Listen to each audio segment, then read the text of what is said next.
as bad or worse. Okay, so it's not only us that carry on bad, and so they carry on so bad in the UK that they created these positions that you are supposed to keep the persons under control. And so what happened was, um on the weekends, like our parliament meets each Wednesday, and let's say their one meets on a Friday. So after the parliamentary meeting, they go and have these parties. And apparently, their chief of whips got so drunk, he assaulted, sexually harassed two men at the party. And so immediately he resigned. Now, that brought, of course, reputational risks to that governing party. And do you think they did not have a party the week after? They had the same party, the same party that caused them reputational, risk the week after. Like, they just did not stop. And a lot of the members thought, we have a scandal.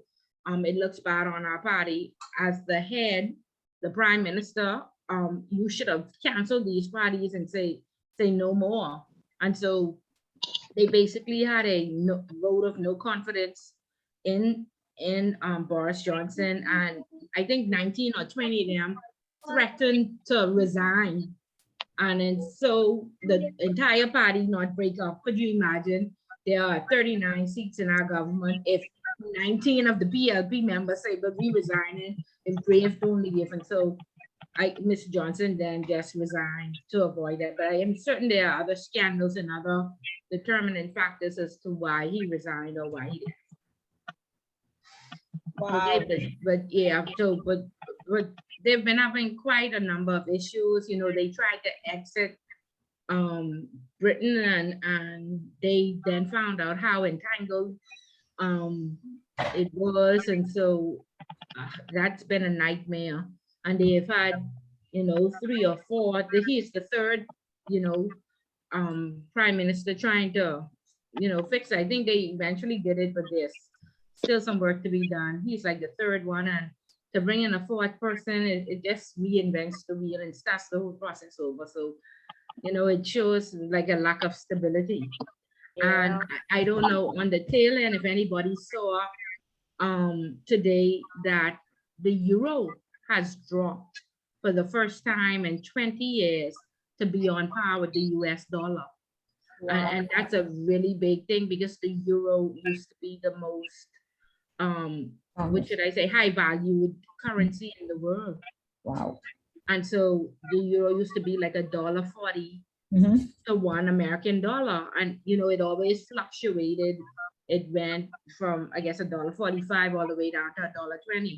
Now it's on par with the US dollar. So that is a major crisis now for for Europe. And so I don't know if it's because he resigned and they're looking now because the stability of the government. I'm not sure why, but I know it's a major crisis for Europe. Wow. Okay. Yeah, so these occurrences, they have net effects. Okay, and all of this started all over party. Wow. And they getting so drunk and so out of control on the weekends. So yeah, you have to be careful. When you hold office, you really have to protect your social life. Everything is a video camera now. Something happens, everybody, they pull out their cameras and then they start to record. And so I mean, you are still a human being. You are being watched. So when you hold these positions, you want to be careful that you do not bring any reputational risk to the position that you hold. Wow. Yeah. Okay. Ms. Bullard, may I ask a question, please? Yes, go ahead. My name is Teresa Baskin. I just joined today. I can always email you to ask about the homework or what you covered in the class last week, if you don't mind. Sure. Did you get the welcome note? The welcome note? Yes, because that's where the homework is listed and an instruction page. No, I don't recall getting it today. Okay, can you put your email in the chat and I'll send you all the information? And No then you problem. can listen to the recording from last week, No and that would problem. be able to give you loads of information. Okay, and there's also a WhatsApp group. Did we get the WhatsApp group established last week? Yes, ma'am, we did. Okay, so can we add, if Teresa is interested, can we add Teresa to that group? You could just put your number in the chat, Teresa, and I'll add you. Or anyone else who's new, like just put your number in the chat and I'll add you.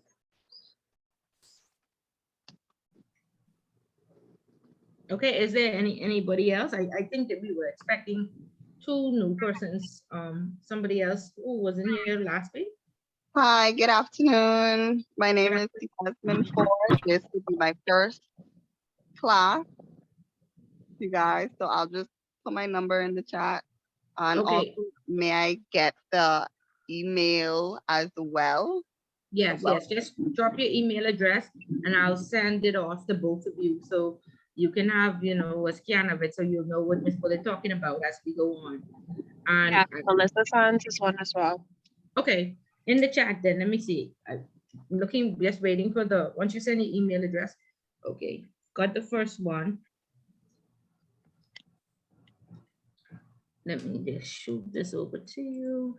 Okay. Okay, I did it. That's okay. Okay, so ladies, we as compliance professionals, we're required to read the newspaper each week. There are also some subscriptions. I had asked everybody to definitely subscribe to their regulator.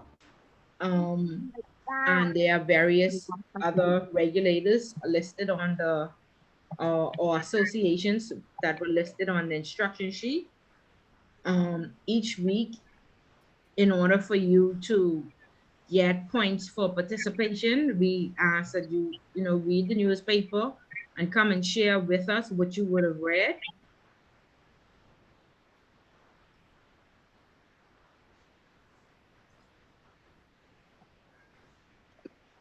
Sorry, Ms. Bullock. Yes, You had mentioned you gave a list of subscribers.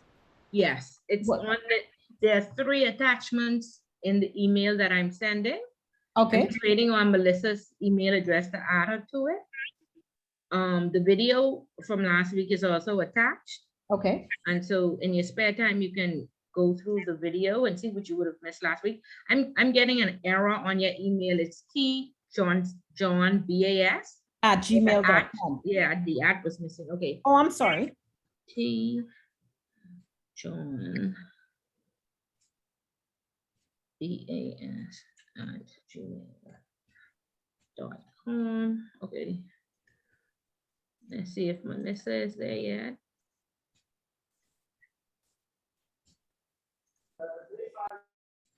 Okay, there we go. Okay, so that I'm hitting send right now, Okay. and you can just pull up the instruction sheet and you will see that instructions for the class. Okay. Right, right. And so like I said, in order for you to get your 5% for participation, you read the newspaper, you subscribe to various social media sites for your regulators and the various associations.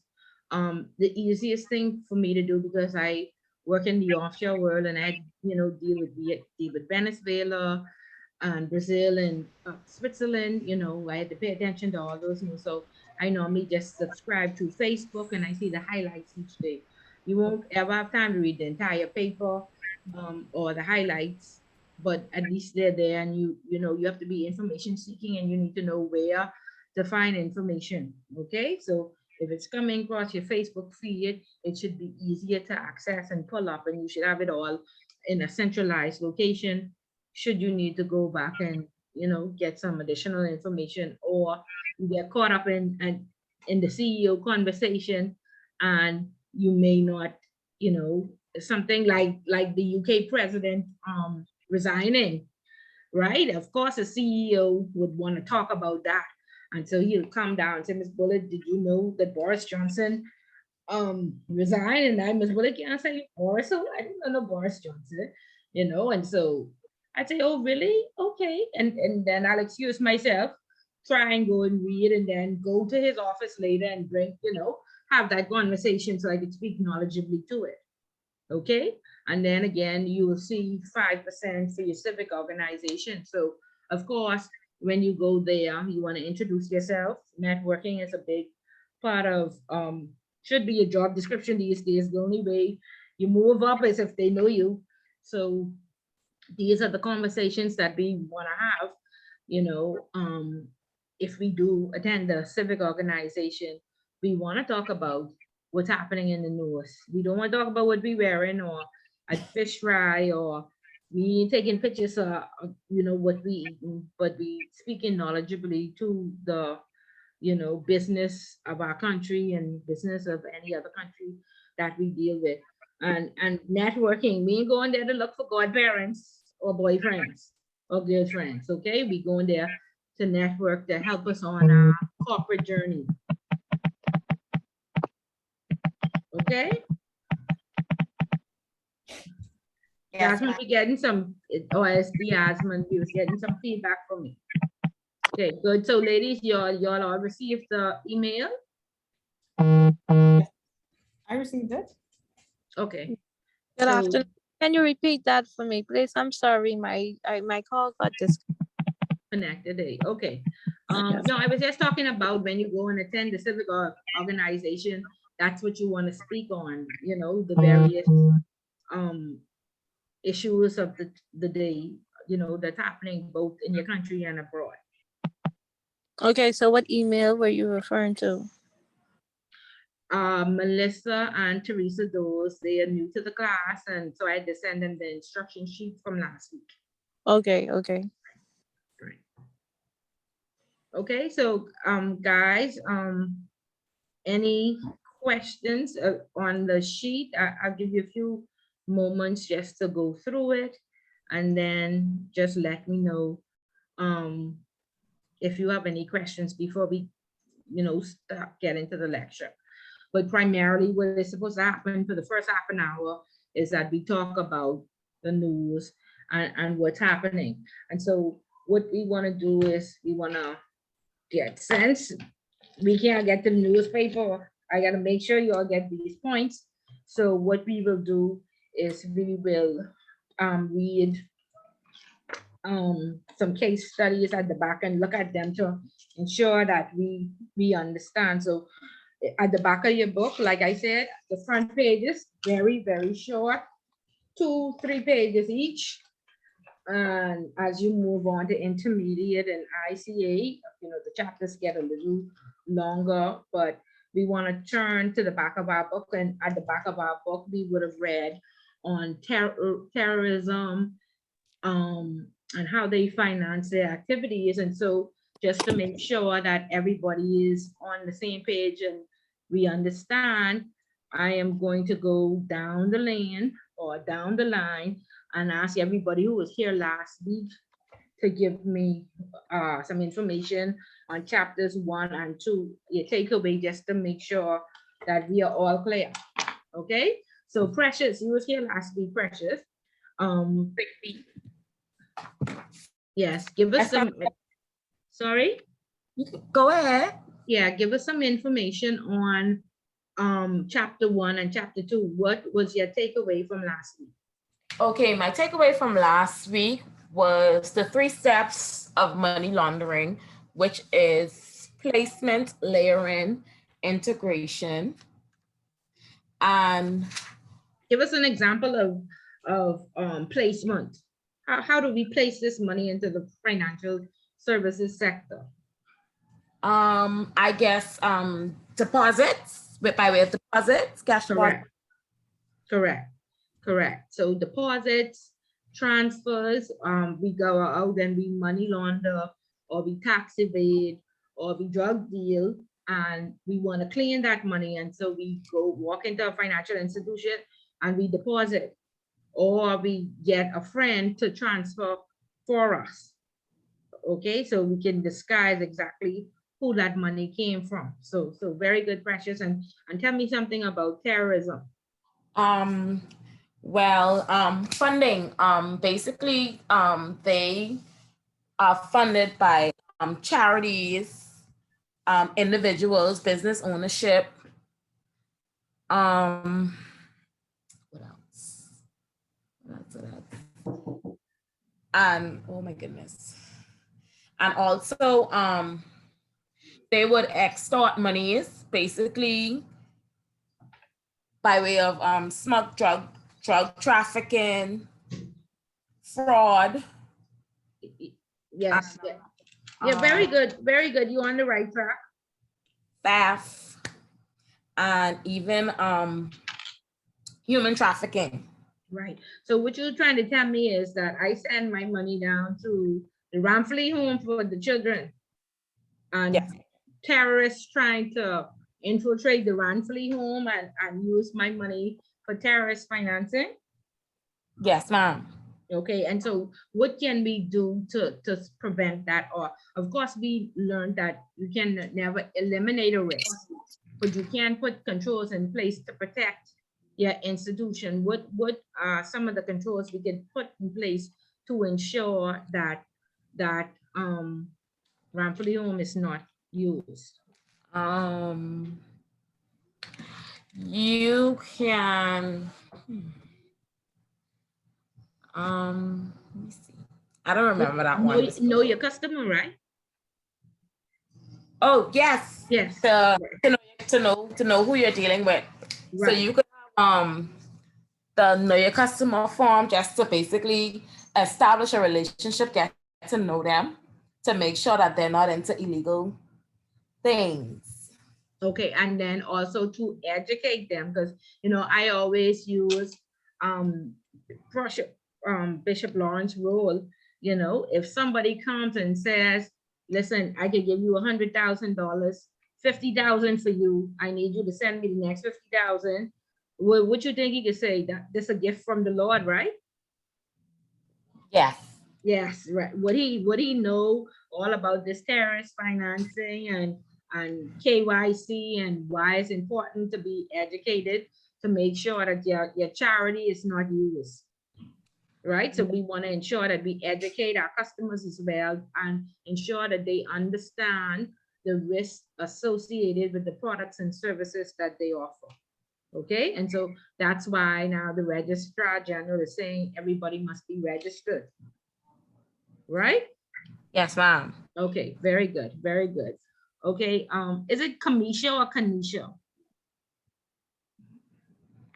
No? Okay, Jamie is mom. Can you change it so we can have your full name, please? So we don't put Jamie's mom on the register. Just hover over your name and right click and change your name. Yeah, sorry. I had the proper name, but yeah, I signed out and I can't hear you. 1 second. You can hear me now? Yeah, I can hear you now. No, I was saying where it signed me out and signed me back in. I guess it's my default name. Oh, okay, okay, okay. So I if was you just born. if you hover over it and click more, it'll allow you to change it. I just changed it. Okay, okay. So yeah, so Kanisha, give us 1 point on money laundering.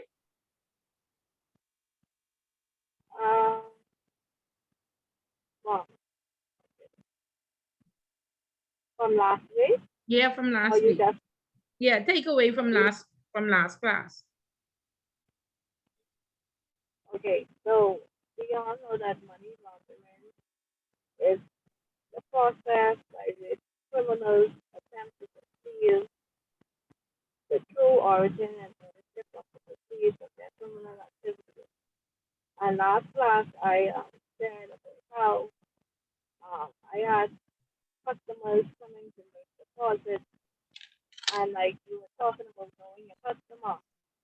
We have a system in place where they have to follow certain documents and bring in certain documents and follow certain forms so that we know if they bring something over that limit, it'll automatically be suspicious. And not all are bad deposits, meaning that even if it's over your limit, that don't mean it have to be a bad deposit. Because like we explained last week, you could have been you could have been in an A2, and that could have accumulated the funds from your A2 draw, and you just want to put it up in the bank.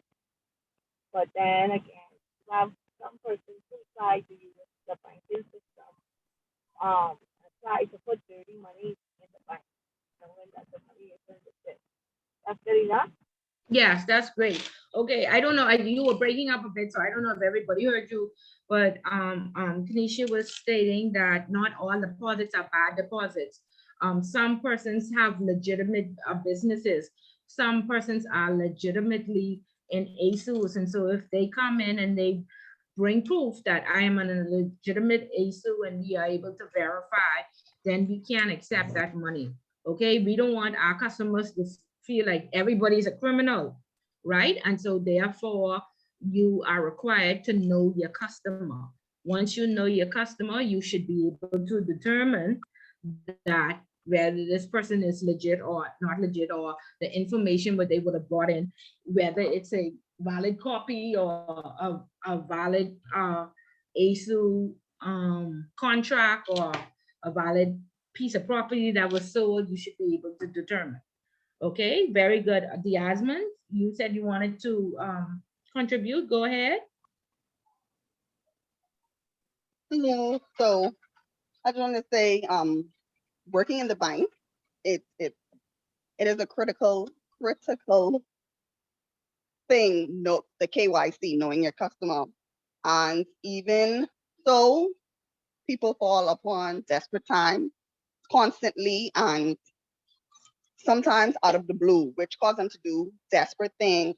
Look at how when the start of the pandemic, we had a lot of traffic money laundering going on, and to somewhat of a terrorist extent, where people were getting funds deposited to their account, getting text messages, emails from unknown sources with their account information, and they were able to get monies transferred to where they needed to go. Mind you, that money probably was in the final destination, but that sorry, it just bounced from account to account, person to person, bank to bank, and that happened for a solid the first 7 to 8 months, where people went to jail, people paid hefty fines, depending on the amount of money. I mean, money laundering and terrorist financing, it goes so far, and nowadays it's much more easy, especially with everything being so digitized and going, everything is in the cyber community. We have digital wallets, digital investment companies, digital banks, that just makes it so much easier for the criminal to commit whatever crime, that they so pleased to do. But I just wanted to give 10 cents, all right? Okay, thank you, and you're so correct about the technology. So on that instruction sheet, you will see I said to follow the Securities Commission, and the Securities Commission is the regulator for all this new technology. And so they have a fintech hub, and I want us as compliance officers to be abreast of all the risk associated with this fintech hub. So please follow the Securities Commission so you learn about these digital wallets and the laws that govern them. You learn about cryptocurrency, you learn about crowdfunding. Okay. And another very important thing that you said is, yes, you really have to know your customer. However, even with knowing your customer, a risk assessment is only as good as the day you completed it. Okay. However, when we complete risk assessments or risk ratings, we normally say, if you're high risk, we're going to review you every year. If you're medium risk, we'll check you every 2 years. If you're low risk, we're going to check you every 3 years. But like I said, it's only as good as the days, it's done. Because Miss Bullet could be teaching this program now, the pandemic happened, I can't feed my children, I go out and commit a crime. Okay, that's how easy it is. This is why you know your customer, you look at the transactions, you make sure they stay within your profile, and you ask them, has there been any changes? They may say, I lost my job because of the pandemic, or I had to change careers, or what have you. And it's important to document all these things, because you never only have one customer. You have about 100 customers that you actually have to know and document this information for. So the key is to be organized and to keep your information up to date. Okay? Okay, guys, so very good. I just wanted to make sure.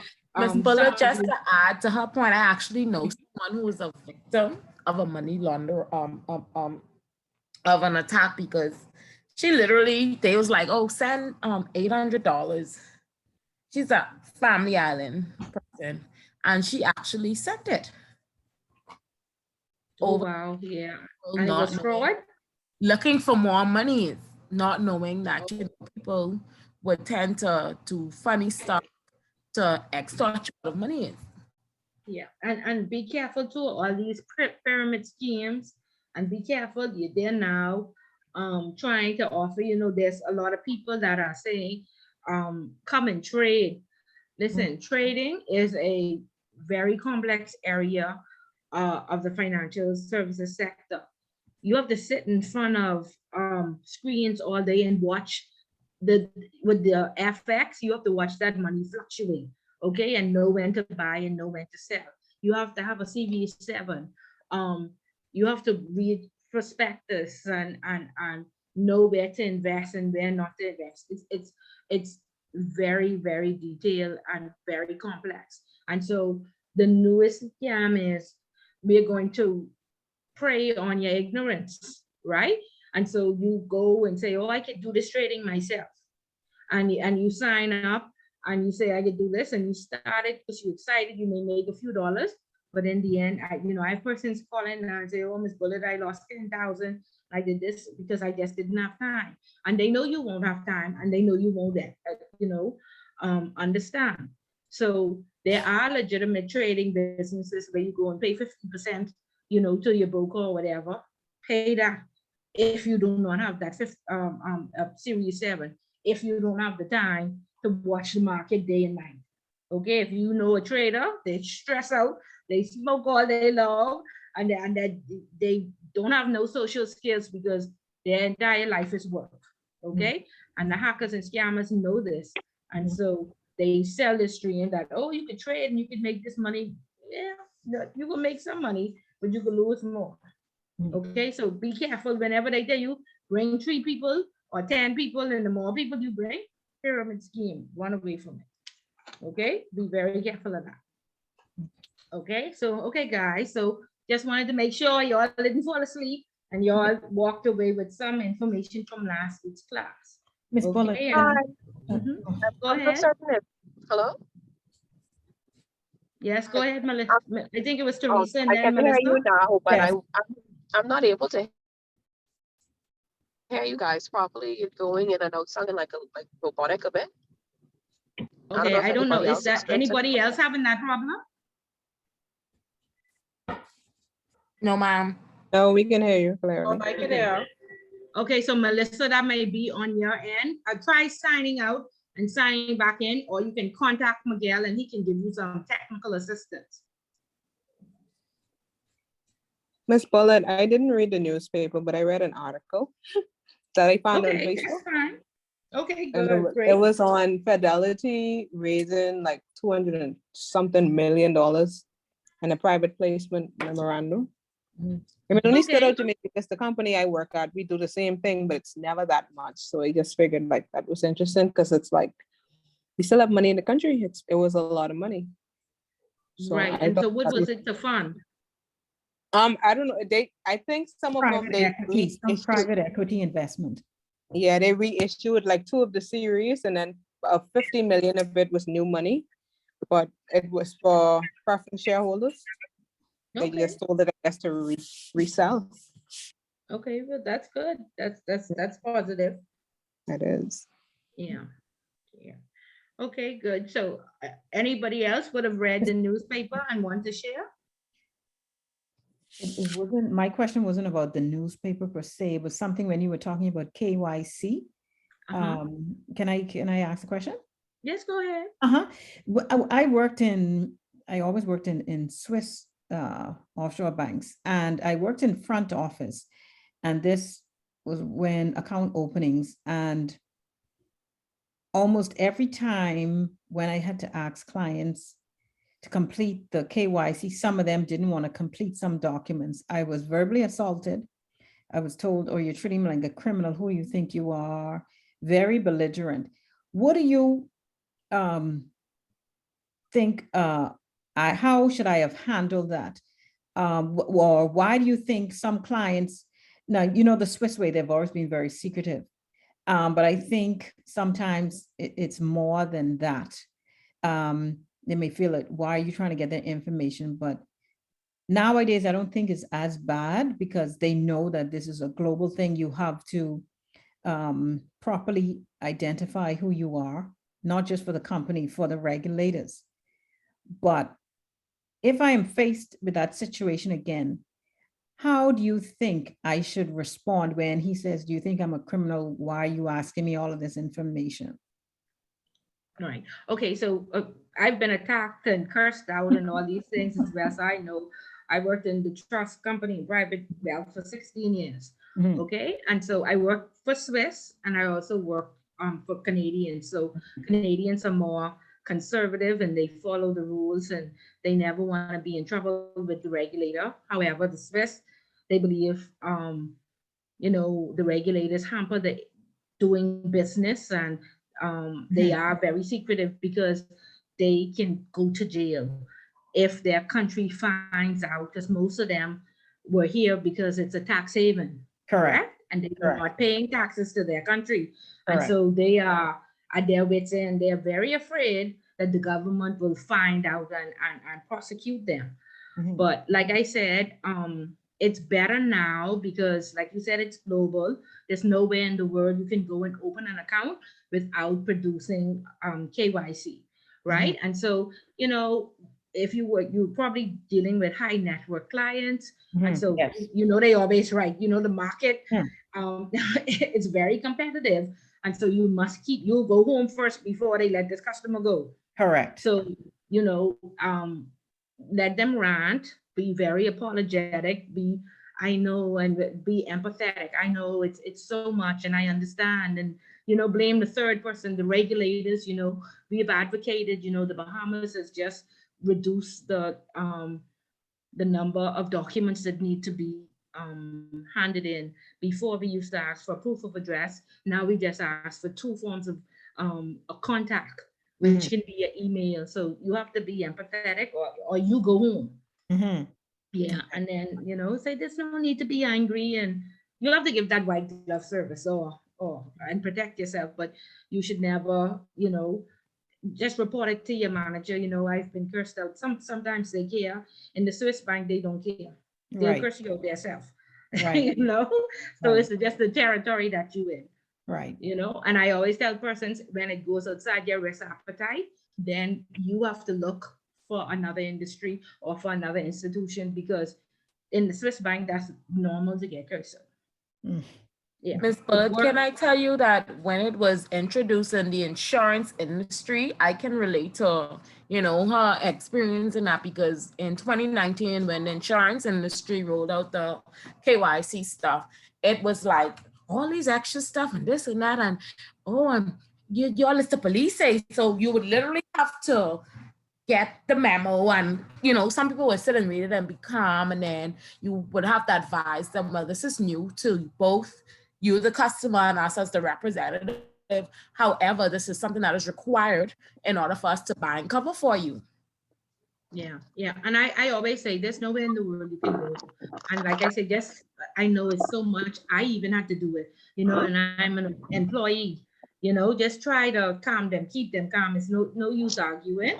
But sometimes, like I say, you would lose your job. So be as diplomatic, always be diplomatic in all your responses. Keep your facial expressions inward.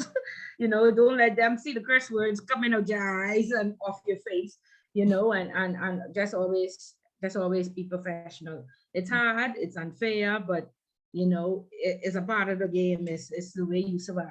Yes. Okay, don't ever, argue with the customer. And like I said, blame the third person. Let me get management. Perhaps she can explain to you, but I really understand it is upsetting. It is a lot, you know. Empathy and diplomacy is the only way out. So it's really nothing. It's really Open up your nothing. laptop for me, please, Ari. Yeah, it's really Open up your nothing. laptop. Open up Zoom. I got him. What? Melissa, mute your mic first, please, Melissa. Oh, Right. sorry. Yeah, no problem. Yeah. So guys, good. Any other questions? The first pages in your book, for all of you that have the book, like I said, the chapters are very short. They're 2 pages, 3 pages, and then at the back of the book, you will see some colored paper. Last week, if you were here, you are familiar because we would have read on terrorist financing. And now we want to read on becoming a compliance officer. But just before we read case 1, and I want to volunteer, so I think, who would have read for us last week? Who read for us last week? Was it Kanishka? No, that was Opal last week. Opal? Okay. Okay, so Opal has a 5% already. So we want a volunteer to read case 1. But before who is this, Lanique? Yes, ma'am. Okay, so Lanique will read case 2 for us. I mean case 1, but I just want you to have a look at case 2. If you look, like I always say, start with the table of contents, and there are various scenarios and case examples, and I want you to take some time and go through the case examples and see if you can answer 1 or 2 questions. On the final exam, you'll find that some of these questions are the multiple choice questions. Then sometimes there is a scenario question. So if you work in an accounting firm, those are 1 on accountants. If you work at a real estate, there's 1 for estate agents. I don't think anybody works with precious metal and precious stones, but like I say, peruse it again, just for awareness. If you work at a trust company, there are questions for a trust company.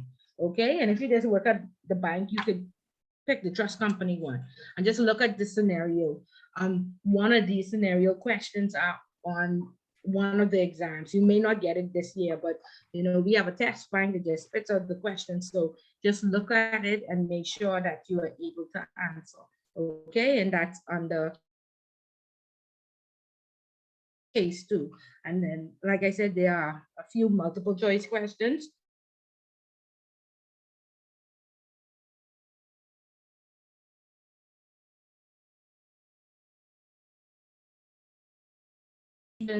And then there are red flags indicators for organized crimes, and 1 or 2 scenario cases there too in your spare time. And don't feel like you have to do all of it at once, but I want you to peruse it, schedule some time to look at those portions of the book and ensure that you know how to answer those questions.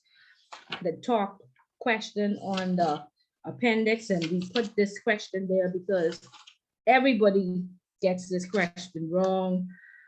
I don't know, I say it 100 times, and it's the most answered wrong question.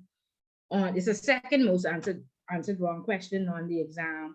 And it says, on whom does the ultimate responsibility for an institution's anti-money laundering program rest? And if you just want to turn to page 60, you'll see it there at the top.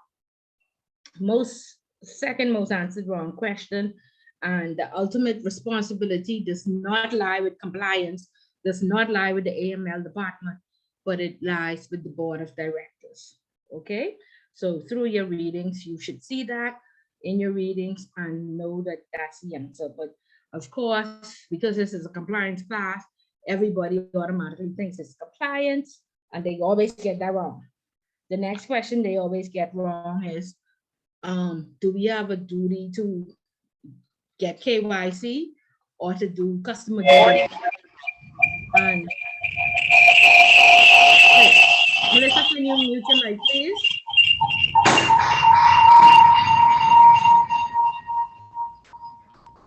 If you have on 2 devices, that's why you're getting that feedback. Yeah, so the next most answered wrong question is KYC or customer due diligence. We are required to know our customer. Once we get those KYC documents, which are the passport, the proof of address, the numbers and what have you, then we verify it by doing customer due diligence and we monitor it through due diligence. Okay? So those 2 questions are always confused. All right, so in your spare time, take a stab at that. Okay, so again, this is just some more advice. And last week, none of y'all read the newspaper, and yours, I guess nobody watched Dirty Money. Did anybody have a chance to watch Dirty Money? I am in love with that. Sorry? I am in love with that. I've been watching it. I think I'm on episode 7 or something Okay. like that. Yeah, but Okay, it's very interesting. Right, and it's an eye opener, right? It's awareness training. So Yeah, did you the watch the persons one that are on? involved? The persons that are involved, I would have never thought. Good, good. See, Yeah. all these things are wows, right? Yeah. So did you watch yeah. the one on HSBC and the Mexican drug lords? I'm on that now. Okay. I kind of skipped over that because I have a lot of reading to do. Okay, but that's the one so I what want you all to watch so we can speak on it next week class. Miss Okay, Bullard, so I I'll didn't just find that find on time. Netflix. You couldn't find It's that there. one? No, I It's didn't there. find. Dirty money. Can you send how the I guess the series image look You in the group? in the Let me see if I WhatsApp can chat? put Yes, something. ma'am. All right, I'll send it. Okay, thank you. And Ms. Bullock, watch the one with HSBC And Mexican drug lords. and Mexican drug lords. Okay.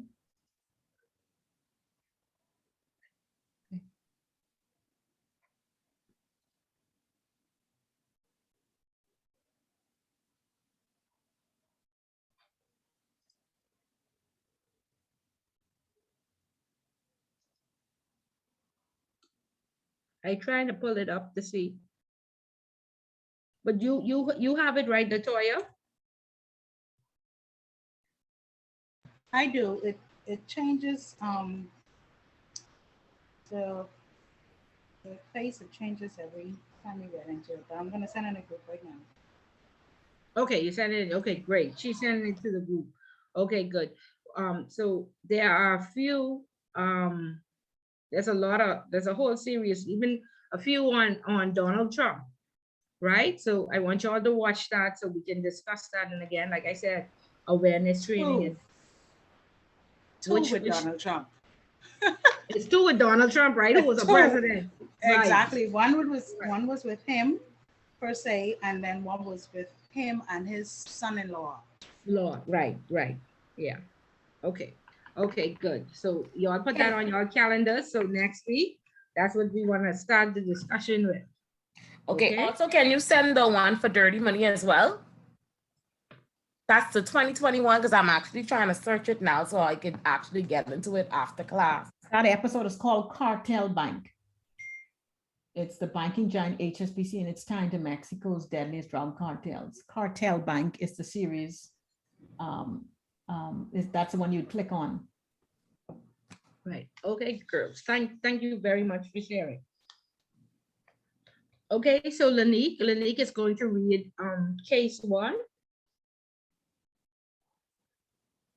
And again, just some important information that'll help you on this journey. Go ahead, Lanique. Okay, case 1. At the right place. It started with, so you just became a new that? Yes. Okay, so you just became the new money laundering officer. 5 ways to help you get started. Congratulations, you've just become a part of what is perhaps the fastest growing and hottest profession in the world.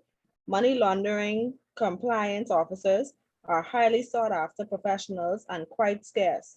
I am certain you are already already overwhelmed with both the challenges and the prospects of your new position. The following 5 ideas aim to help you embark on a fruitful and exciting journey where you can learn and at the same time prove to be a valuable asset to your organization. Number one, make time to understand your business.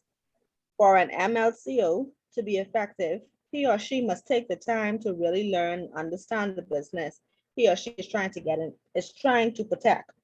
Writing policies, reading suspicious reports, monitoring and training become pointless if you do not understand the environment you are in and the needs of your peers at the front line. Take time to sit with them, engage in their day-to-day activities, and make inquiries in regards to the challenges they face and issues with which they need help. Ask and be prepared to listen to what they have to say. That will help you truly understand what they are doing and how you can become a valuable and necessary partner. Right. And in most institutions today, compliance is seen as the police. Okay. And so we want to move away from that. We want to be seen as a coach, as a leader, as a confidant, because you have to be very confidential and you have to be approachable. You don't want that closed door policy you locked away the entire day and people don't know you and people think that you cold or you ready to write them up to send them home, right? So develop your social skills, right? And a lot of times you are dealing with persons who may have committed a crime, some fraud, stealing by reason of employment, or those sorts of things. You can still be diplomatic and empathetic towards them, but and professional. Okay, so develop those social skills. Continue, Lani. Number two, there is no shame in training. People sometimes think that when they get their dream job, they can avoid further training, mainly because they seem to have already proven that they are up to the challenge. I have news for you. This is not the case. There should be no shame in receiving training. Training should be continuous, even if you are repeating yourself. Try to find training opportunities in your area, in your town, and in your country and internationally. Choose carefully and try to find those seminars or workshops that will help you in successfully discharging your duties. Trainings can even provide you with ideas for conducting your own training for your colleagues. There are many training opportunities on anti-money laundering and counter-terrorist financing, but there are also more specialized ones about the role of the MLCO and writing MLCO reports. It is important to realize and appreciate that the costs for such trainings are very small when compared to the personal benefits you will receive and, more importantly, for your organization. Number three, seek resources outside of your immediate environment. Do not concentrate just on the local legislation and the relevant regulatory guidelines or directives. Those are obviously important, but they are not enough. It is equally, if not more important, to broaden your horizons. The European AML directives apply across all of Europe. So you will find that there is more guidance out there that will help you understand your duties and how to be more effective.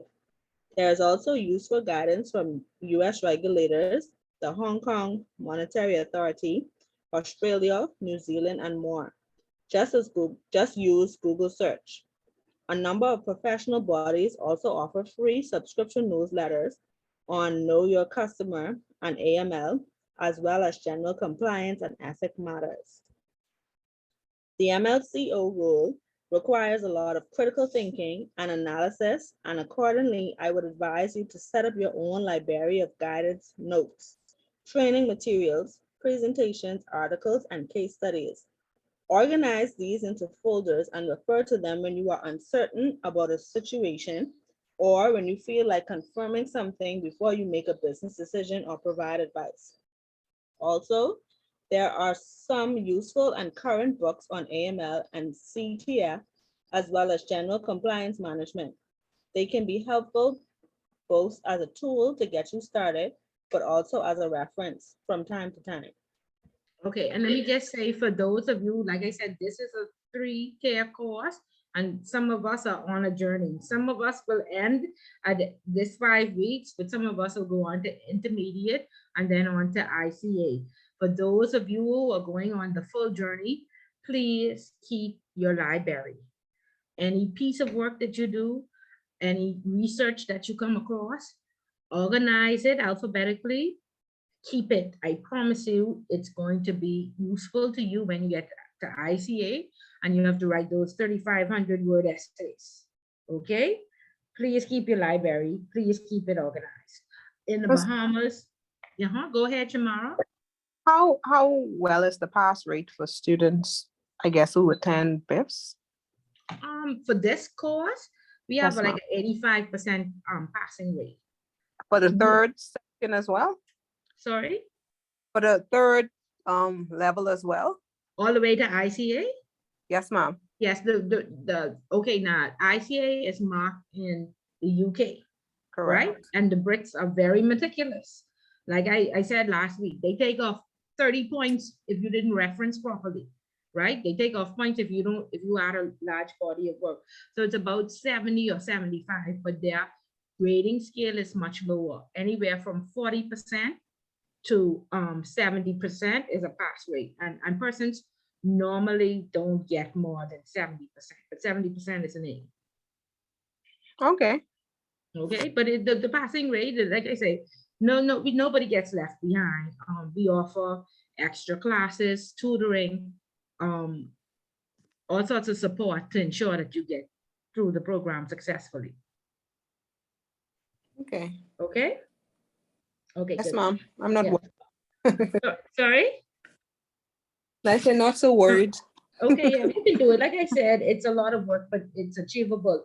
Now, this next section is going to tell you that ACAMS is the gold standard. Now, this is the UK version of anti-money laundering, compliance, risk, and governance, and ACAMS has the US version.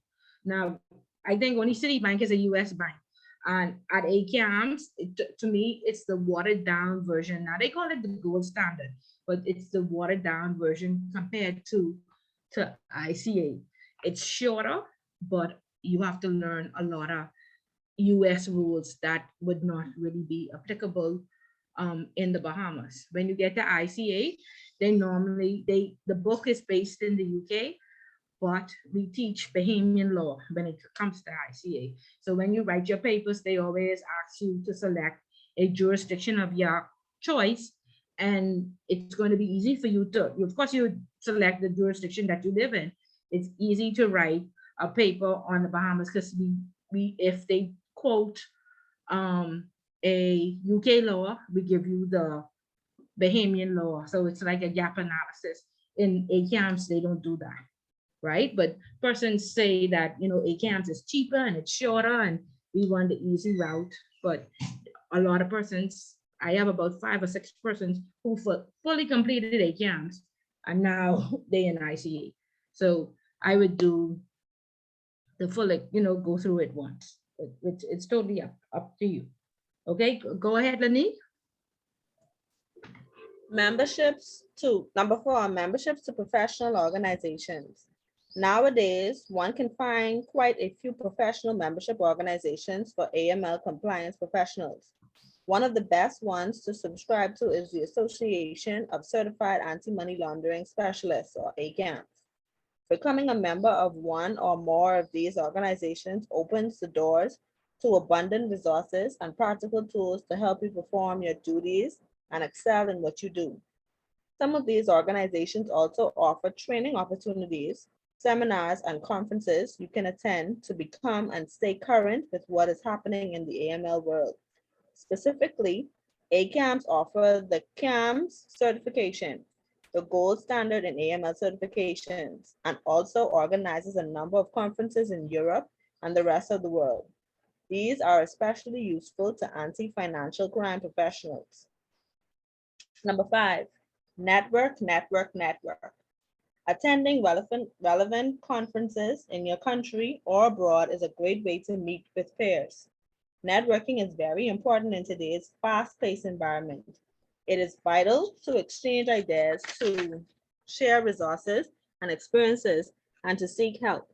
Many of the professional membership organizations offer local chapters or forums where members can gather and organize relevant and specialized trainings, exchange ideas on the way they do things, and even have fun together. Also, social media is very important. Use LinkedIn or even Facebook and Twitter to follow professional bodies and professional membership organizations that share important news as they happen. You can then share what you have learned with your colleagues. You can then share what you have learned with your colleagues. Your colleagues will appreciate the valuable and relevant information you provide. Contrary to popular belief, MLCOs can be an exciting, popular, and innovative person, and a valuable asset to his or her colleagues and their organization. Remember to be open and welcoming and embrace the challenges and the prospects of your position, and be prepared to make a difference. Okay, excellent, Lanique. Thank you so much for that. Another thing that I want to add is outside of, just formulating your library for your essays, if you do work in the compliance department, compliance is a little bit different. It's decision-based. A lot of persons don't know how to make a decision, and you can't just pop one out, right? You have to do your research, and you have to be able to prove why this is the best decision at this time. And so that research helps you as well. That organized library helps you to pull out, the research which you would have previously done, and that cuts down the amount of time. Like with operation, there's a manual where it says press enter, go to one, and then do this, and some information will pop out. With compliance, it's not like that. You do research, you brainstorm, and you make the best decision possible. Okay, it's decision based. A lot of persons have a problem reading, a lot of persons have a problem comprehending, and a lot of persons have a problem making a decision. And they all sound very remedial, and you may say, Ms. Bullet, this is all a part of life, but the very basic things that are a part of life, most persons find very difficult. Okay, the library will assist you. Because these things come up over and over. Your network will assist you. And that's why it's important to go out there. On the instruction page, I said to join BACO. That's the local Bahamas Association of Compliance Officers. They have many forums, many meetings. They have a compliance officer day where they, talk about the industry and any updates. You get lots of information. You get to know lots of good people. When I was at Royal, they didn't always want to pay, for me to get legal advice. And so sometimes my legal bill used to be $10,000 and $20,000, and they used to be like, well, Ms. Bullet, that have to come out your bonus, However, when I got a lawyer in my network, I cut down, a lot of that legal fees, and I could call in some favors. Okay, so you want to network out there, you want to know a good accountant, know a good lawyer, know a good businessman or woman, and develop your network so you can call on these various persons, just to get advice and to help you make the right decision. Okay, and then you also want to be an asset. You don't want to be out there and, oh Lord, Miss Bullet always calling me for help. I can't ever call her. No, you want to make sure if you was the one who's baked the cake, you bake good cakes for all these people who assisting you with your, career development. Opal, go ahead.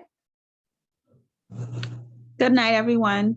Ms. Bull, I just had a question. I wanted to know if you could give us an example of maybe a decision that you had to make that you found was a little difficult. A decision that I had to make that was very difficult, a little difficult. Oh Lord, I had so many decisions that I had to make. Okay, so I had a staff member who was well liked by everybody within the institution. And because he was well liked, he did no work. And he initially did not start off in my department, but he got pushed around because nobody wanted to deal with him. And so he ended up in my department, and I said, I have to send you to school. Um, I need you to get some training. Now he said it was difficult for him to go to school, and he couldn't do it right then. And I said, okay, I'll give you 6 months. And I had hoped that the training, would have helped. Now, Royal Bank had an internal training system. So, I made it mandatory. Royal Bank gave you like 2 hours per week to sit on this internet and learn. So I made it mandatory for him to do that. And then, like I said, I told him in 6 months, I made it mandatory for him to attend classes. He only had a high school diploma. And we used to be upstairs, and one day he sat down out on his lunch hour, I guess with the car cleaning guy, and he fell asleep. And so I didn't realize that he was missing. And of course, his past supervisor, who never dealt with him, just passed him on to me, called me on the phone. They, do you know he's been outside for the last 2 hours? He's out there with the car wash guy. He's asleep. How much lunch hour does he have? And so,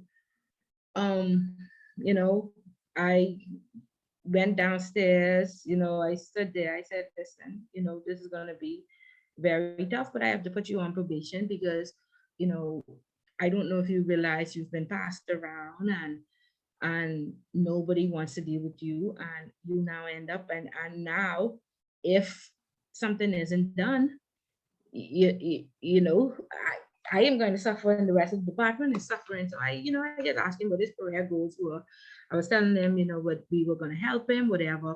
At the end of the 6 months, when this, it was time for him to go to school, he said he still couldn't go, and so I had to let him go.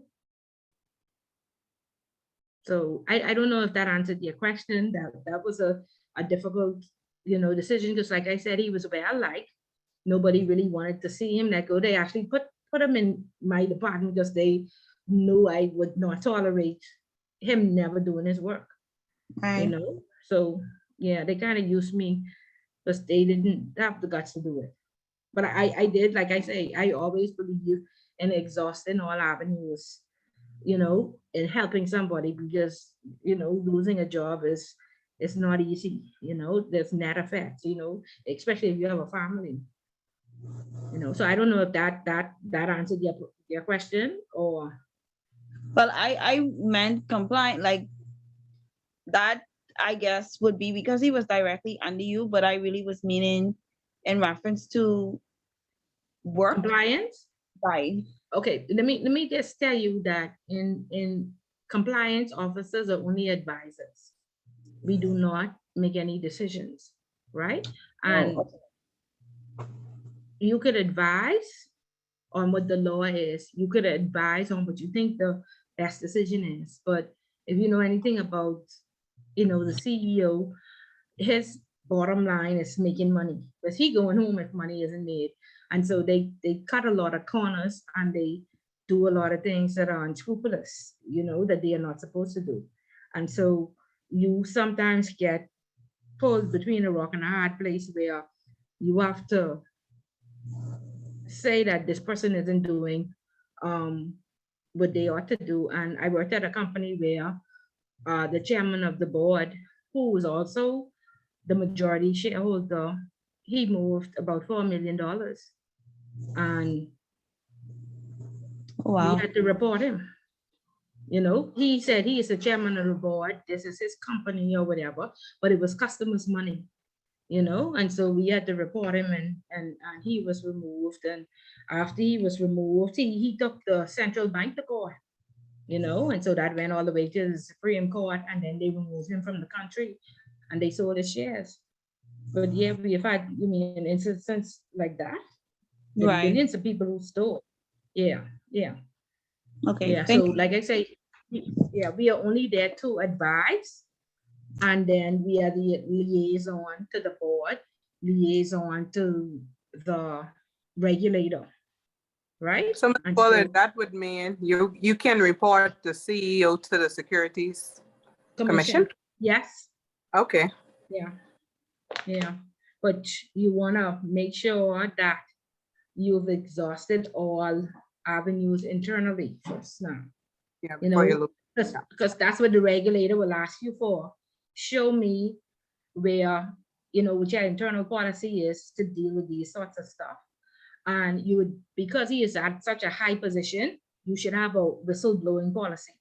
So you want to make sure that is in place. And you want to follow what the procedure says, you know, whoever is the person that you report to, and you want to document that you've made this finding to the board, and the board has agreed that he should be reported. Or sometimes you have to say that, you know, you made this finding and the board wasn't on par, and you report it confidentially, you know, you ask them to come in and do an investigation to protect yourself. Okay. Yeah. Yeah. Okay. Ms. Bullitt, Okay. does the Bahamas have a whistleblowing policy? Yes. They just updated a law. I can't tell you which law. Like Miss Bullitt is in, you know, I know a lot of things and I know how to find all the information, but I can't quote the exact policy. It's being updated. It's going to fall under the central bank law. You know, they're trying to establish the office of the ombudsman. And the ombudsman is like, you know, most banks, like the Canadian banks, have an ombudsman on staff.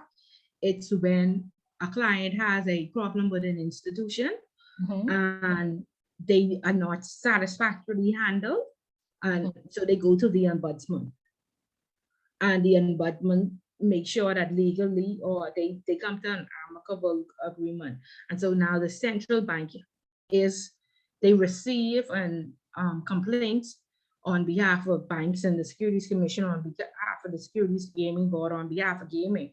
But they're going to coordinate all that to have one office of the ombudsman that will receive all the complaints and make sure that all are followed through, and that customers leave satisfied with with a legal, you know what I mean, way of solving. Yeah. And then I imagine if you report a CEO or what have you, it's going to go to the ombudsman as well, and probably employee opinion surveys and stuff like that. All of that will be channeled through that office. So it'll be similar to ERCOT. That's what it's called? Yeah. Okay. Well, ERCOT is a regulator for the communication sector, like central bank is the regulator for the banks. So ERCOT ain't just there for complaints, they there to regulate the entire. Right. For the entire thing. Yeah, so they are going to coordinate. So there's one office. I don't know if ERCOT is gonna be in with the financial services, but yeah, it's supposed to be housed at the central bank now for 2 years or 3 years. They've been trying to fill this position. I don't know what's happening or why it hasn't been filled. Yeah, but for compliance officers, once per year, the regulator requests an audience with you. And this is where you speak to them confidentially and tell them any concerns you may have, and if you want to tell them any, you know, come in and do an investigation. And that's the best way to do it. Say, please come in and investigate A, B, or C, unless this person has done a complete fraud. And, you know, like how that person was taking just $4 million. But sometimes as compliance officers, we get upset or we are mad over a decision that was not in our favor. We are only there to advise. Always remember that. And to ensure that they are compliant. And if they are not compliant, then we report where they are not compliant. So make sure you know your laws and your internal policy. And if there's a gap in your policy, update it to make sure that what you report is law and not feeling. Ms. Bullitt, you know, with most companies, they have this confidentiality section in your contract. As an officer, is that something that they would have a part of your contract as well? Like how you was saying, you have a sitting audience, and that's where you would, you know, give your opinion of what's going on, or state if someone is not being compliant. Everybody has that confidentiality clause. However, your job is to ensure that they are compliant, and like I say, you have to ensure that you separate feeling from law. Okay. So when you say, okay, I see a breach, go to your policy. What does your policy say? And if that is not documented, then that is not a breach.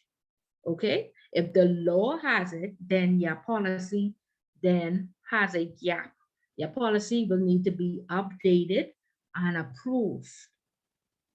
You know, other than that, you just mad, or you don't like this person, or you don't, you know what I mean? And so, like I say, always use the third person. Please, you don't have to respect Ms. Bullet. You have to respect the lecturer of the Introduction to Compliance program, right? Or you have to respect the compliance officer or whatever, but right? Yes, So ma'am. documentation is key. Law is key. Proving where the breach is key. Okay, and I always tell persons, you need 5 revenue in streams. Please, this 9 to 5 will not cut it. One job is for bills. If you want to, your children to go to private school, if you want to go on vacations, you need another revenue stream. You need 5.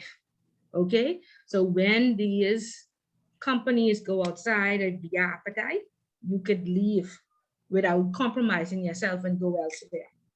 You can't stay and become unethical because you got to pay the mortgage or you got to pay the children's school fee. Okay, so when we get to chapter 8, you'll see a big part is about ethics and doing what is right. Because we have too many persons turning a blind eye because they too afraid to go home because they don't have an income. Okay, I always tell persons that Chinese, they live on 20%, they save 80%. Even if you have to save 80% out of one paycheck, do that so you do not compromise yourself. Okay, because nobody just want to go to work and pay bills. Everybody want a little vacation. Everybody want a nice bag or a nice shoe or what have you. And you work in the bank, you have to look a certain way, or you work in the financial services sector, they expect you to look, they expect Latoya to come beat every day, right? And that's expensive. So make sure you can afford these lifestyles by, like I say, and it does not have to be in the same industry, because I invested in a fishing business. Okay, and that has been one of my best investments. I don't understand what they're doing fishing. I don't know how the boat is work or whatever, but I know that that little thing is hit my account every week and I'd be very happy. Okay, car wash, barbershop, shares, rent, you know, get together. And I always tell persons, if you hang up out on the weekends with a group, 3 weekends you all party hard. 1 weekend you all brainstorm. How can we make this money? What we could do for our country, what we could do for ourselves, for a better future for our kids. Okay, not just party, party, party, and spend, spend, spend. Have somebody go out and see who have the best interest rates. Okay, united we stand, divided we fall. You have to take a risk, you know, and invest. You can't just spend every dollar. Okay, we mad at the Chinese, we mad at the Haitians, we mad at the Africans, right? But we ain't doing nothing about it. We should learn from all of them. Okay, how is it that they could come in a country 3,000-4,000 miles away and live better than us? Yeah. Find out how. Okay, they work together. Everywhere in the world is a little China, a little Haiti. Nowhere is a little Bahamas. And if 3 Bahamians live in one area, they can move. They don't want nobody in the business and they ain't helping each other. Okay, so we have to start to work together and pray away all these differences and things that is keep us from making money. Okay, think about generational wealth. Okay, that's Miss Bullock's sermon for the day. Okay, good. So any questions? I have Yeah. a question. When you say we should have at least 5 streams of income, right? Yes. Question, how do you feel about, or have you ever done forex trading as a way of, like, I guess, getting income? Well, that's what I just talked about a couple I of minutes came ago. late. Yeah, Right. I was a little late. Right. So this if you have to bring 10 people, then Uh-huh. something wrong, because Uh-huh. trading is a very complex area of the financial services sector. And scammers prey on your ignorance, Mm. right? And so they set you up to make $50 and then next week you lose 10,000. Wow. Okay. So if you're not gonna pay attention to the market, Mhm. you ever know any traders, or you ever saw a trader work?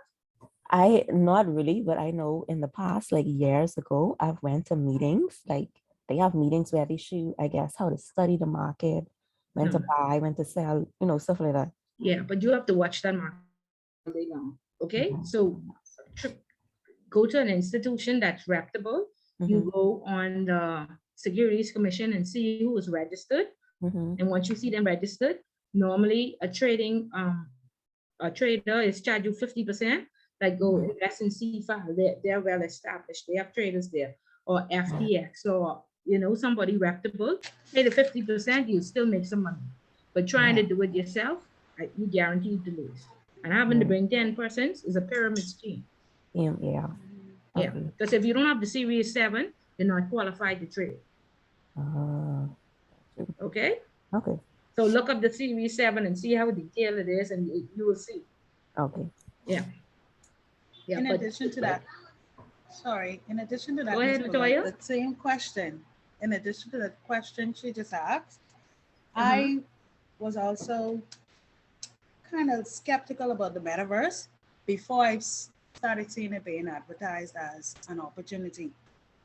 So now I've noticed over the weekend that they were really pushing companies to get into the metaverse. How do you feel about that? Okay, so I don't know if I know what you're talking about, because the metaverse is Facebook, eh? Didn't they just change the name from Facebook to metaverse? Yes. Yeah, but it's like this is like a whole community now that they're trying to get.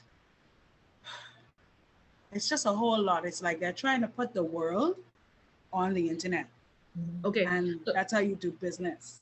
Right. And I agree, you must be everything. If you don't know about technology, you're going to get left behind.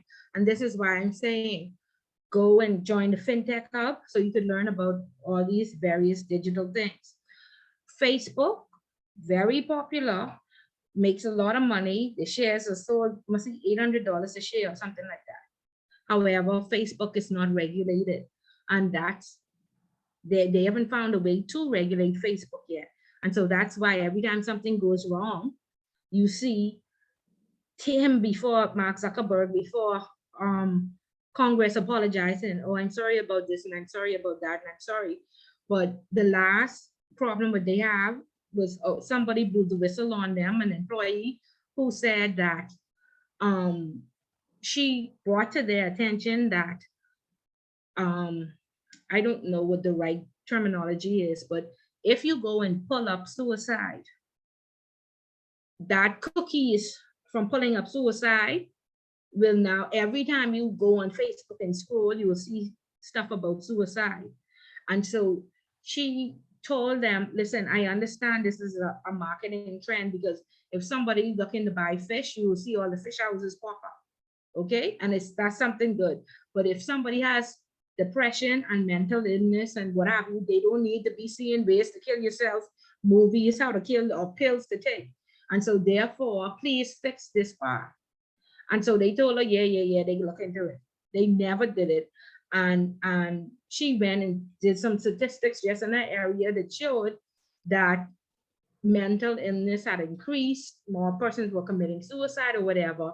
And so she blew the whistle on them, and she went to Congress, and she said, please go read this file and this data. And I don't know if you all remember, Facebook, WhatsApp, everything was down one day. You all remember back in March? Yes. Or October, it was down. Everything had shut down. Right. Because they were trying to fix before Congress came in and investigated. Okay. And so it is a good thing, but it's not regulated. And so the only thing they could do is apologize. And we could only hope that they, you know, do what is right. But it looks like they didn't. So I imagine metaverse is going to be similar. I don't have much information about it, but technology is definitely the way. Mhm. Will it ever be regularized? Regulation only is very expensive. That only means that Uncle Sam gets is 30 or 40%. But if something truly happens, if Facebook does not want to pay you back or come to an amicable agreement, then you just lose. Mhm. Okay, so I hope that answers your question. Yep, it did. Yep. Yeah. Read, Thank read, read you. upon that and follow. Because like I said, technology is definitely the way. Yeah, I was just a little skeptical about it because I'm hearing a lot of persons speak about it. And then Yeah, with but kids, you see them online with their games and they're doing all these other different stuff. So yeah, that's one thing I really want to check upon. yeah, you don't want to get left behind. You definitely Yeah, don't want that's the new way of the world. You don't want to get left right. behind. And so you see they coming out with a new version of these diseases every day to keep humans Yes. from interacting. So you better Yes. know what to do online. Yeah. Yeah. Yeah. Okay, girls, very good discussion. Any questions before we go into the book? I just had one quick question, which I really would like your input on. When you mentioned ethics, um, I think I'm a pretty ethical person, but you never know where, if you're in a situation, desperation, whatever. I can say right now, I don't think I will, but you never know. But I brought that up to say, what if you think something is there's something suspicious, and you report it to your boss. The boss does nothing, and I think the final is reporting to the money laundering reporting officer, correct? Correct. Now, what if nothing is done after that, but ultimately, if nothing is done, it could appear that you are complicit. You may be a part of this. What do you suggest if you feel that the money laundering reporting officer is maybe a part of it, or caught up in, or just didn't do anything, just lazy, or just doesn't want to touch it? Okay. And that What happens. do you suggest? Yeah, that is so real, and that happens daily. And when we get to chapter 4, we are going to look at the laws, and we're going to look at failing to disclose. There's a fine as well as jail time attached to that, and as well as tipping off. So we look in depth to those when we get to chapter 4, right in this lecture. I have always been trained, once you pass something on to your um, manager, it's no longer your business. It's above you now. Okay. And so, what I have done in the past, and I've had managers that, like you said, were actually just lazy or untrained or just simply did not care. Right. And so, therefore, or friends, lovers, and family all over the Bahamas. And so, therefore, I put it in writing, because the law used to be that just the compliance officer was going to go to jail. Now everybody goes to jail. And so, if you was the teller and you, like you said, was complicit, you can go to jail. So, what I would do is I would formally put it in an email and hit send. If they do nothing about it, it's no longer, it's above your level. And then the investigators come in, or if you ever have to disclose, you would say, I've always been trained to send it on to my manager. My MLRO is responsible to investigate. We are now not allowed to tip off. And see, this is what the auditors and the police want to know, that you understand what the policy says and you understand your job function. And so now that would clear you, and it would be them that go into jail and not you. Okay, so make sure you have that documentary evidence, and after you would have sent that email, print that out and put it in a safe place, wherever your safe place is. Because I can tell you, systems have been wiped. I was Things have just gone gonna say missing, that. files have gone missing, all sorts of funny stuff has happened when these people stealing. Okay, but if the organization is blatant and a crime is happening, like I say, I would suggest that you just resign, find another job and go somewhere else, because there are companies, like you say, management supports the illicit behavior. So there's nothing you can really do. It's outside, the institution is now outside of your appetite, and now you need to go somewhere else. Okay, or you need to have your revenue streams. Okay, so either you stay and report or you leave, but it's no use being up in arms about it every day. Understood. Yeah, just let it go. You would have done what you were supposed to do, and that's it. Now pay attention to the policy and the law. So when you have to give your statement, you know your facts, and then, like I say, after you would have left the institution, then you could send an anonymous email or an anonymous letter to the FIU or to the regulator to say, come in and check. Don't give nobody your name. Do everything anonymously to protect yourself. But whilst you are at that institution, the MLRO is a regulated function. That means it has to be approved by the regulator. They have to be registered with the FIU. You cannot send a suspicious transaction report on behalf of the Royal Bank of Canada, because you are not the MLRO. But you could send it as a anonymous private citizen. Correct? Good to know. Yeah.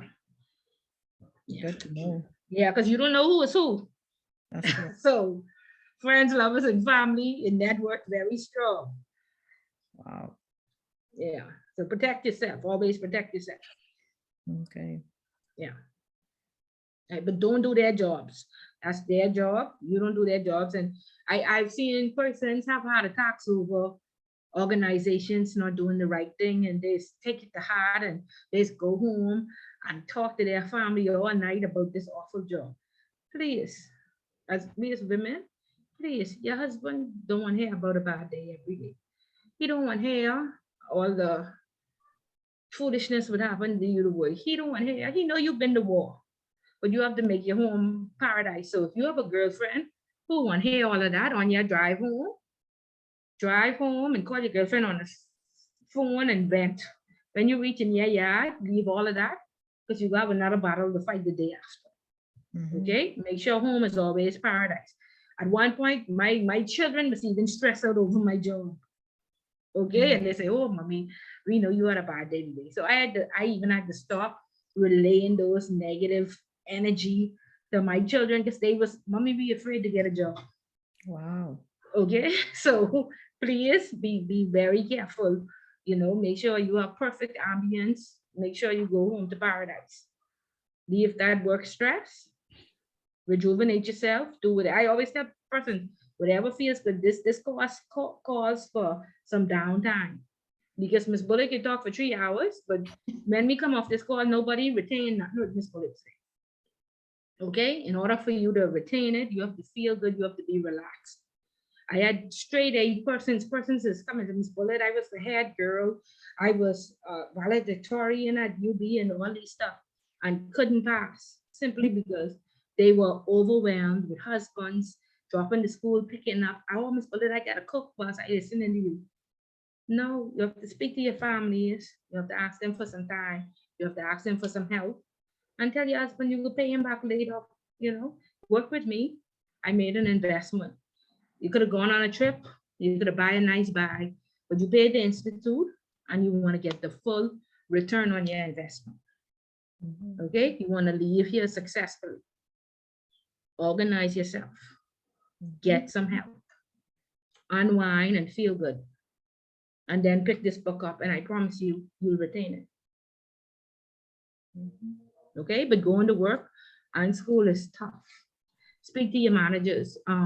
Most of you will have 2 days study leave. Schedule it now, because August is a busy vacation month, or scheduled vacation or family responsibility leave. But take some time. Don't come to the exam overwhelmed and rushed, and Miss Bullet, I late because I pick up my children from school, or I'm late because I balance. No, that day get off at 12 o'clock at minimum. Get something to eat and relax. And I promise you, most persons fail because they overwhelmed, not because they didn't understand. Okay? Yes, ma'am.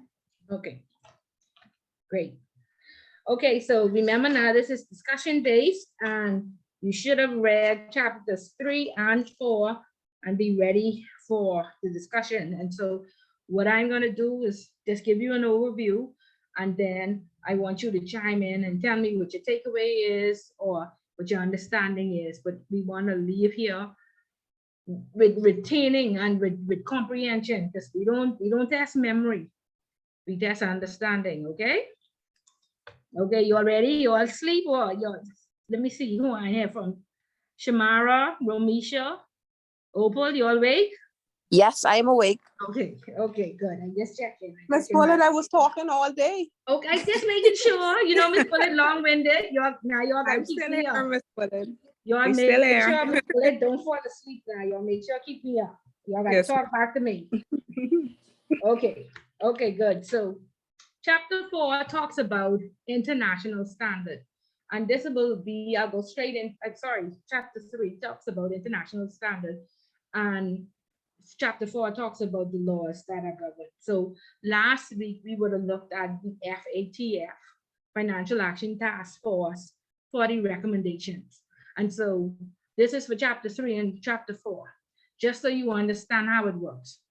There are international standards, which are the 40 recommendation, the Wolfsburg principles, the Basel Committee's principles, okay, the OECD principles, okay? They are the international regulators. They regulate the world. The next step is each country has to put these regulations into law. If they don't put it into law, what happens to us? We get what? Anybody knows? Blacklist. Yes, we get blacklisted. Very good. So international standards, 40 recommendations. The Bahamas has to scale them down and put them into Bahamian law. Once they get into Bahamian law, our regulators then create policy, and I would have attached the central bank guidelines in the welcome message. So let me just give you a visual so you can stay with me and you can understand. So where are my 40 recommendations? No. Okay, stop share. Let me just pull up the 40 recommendations so you can see where this all starts. This is central bank guidelines.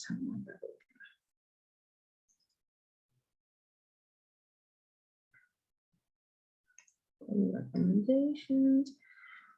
Okay. Here we go. So remember, what did I tell you all last week about these 40 recommendations? Whenever you look at a body of work, check the date. If you go to Google and you pull up the 40 recommendations, the old version comes up, okay? The updated version, the most current one, I think there's a 2021, but none of the recommendations have changed. From the 212 ones, the numbers have changed. So you know, I had persons write a whole 3,500 words on the wrong recommendation number. So we remember we looked at that this last week as a visual. These are the 40 recommendations that the FATF put in place, okay? And what they expected was that each country would then put it into law. And so what the Bahamas did was create these anti-money laundering and terrorist financing laws that encapsulated the 40 recommendations. Okay, 1, 2, 3, and this is chapter 4, 5, 1, 2, 3, 4, 5, 6, 7, 8. These 8 laws: the Anti-Terrorism Act, the Financial Action Reporting Act, the Financial Transaction Reporting Regulations, the Financial Intelligence Unit Act. We encapsulated those 40 recommendations. We encapsulated the principles from Wolfsburg we encapsulated the principles from the Basel Committee, and we put them all into Bahamian law. Once we got them into Bahamian law, we came out with this is the actual act, and you'll see this is about 50 pages, and then we have the Proceeds of Crime Act, which is about 80 something, 85 pages. Okay, so this is Bahamian law. 40 recommendations, Bahamian law, and then guidelines, because the laws are not in layman's terms. They talk about instrumentalities and operational risks and identified risks, and it's very hard to interpret, and you sometimes need a lawyer. And so what each regulator did was create guidelines. So they pulled out the important pieces of the law and put it in layman's terms. And so each regulator, which is the central bank, the Compliance Commission, the Securities Commission, the Gaming Board, you would see they either have rules or guidelines for money laundering, countering the financing of terrorism, and proliferation financing. Okay, international regulators, Bahamian law, then policies and procedures from the local regulators. And then each institution would come to these table of contents and select the products and services that they offer and create an internal policy for their institution.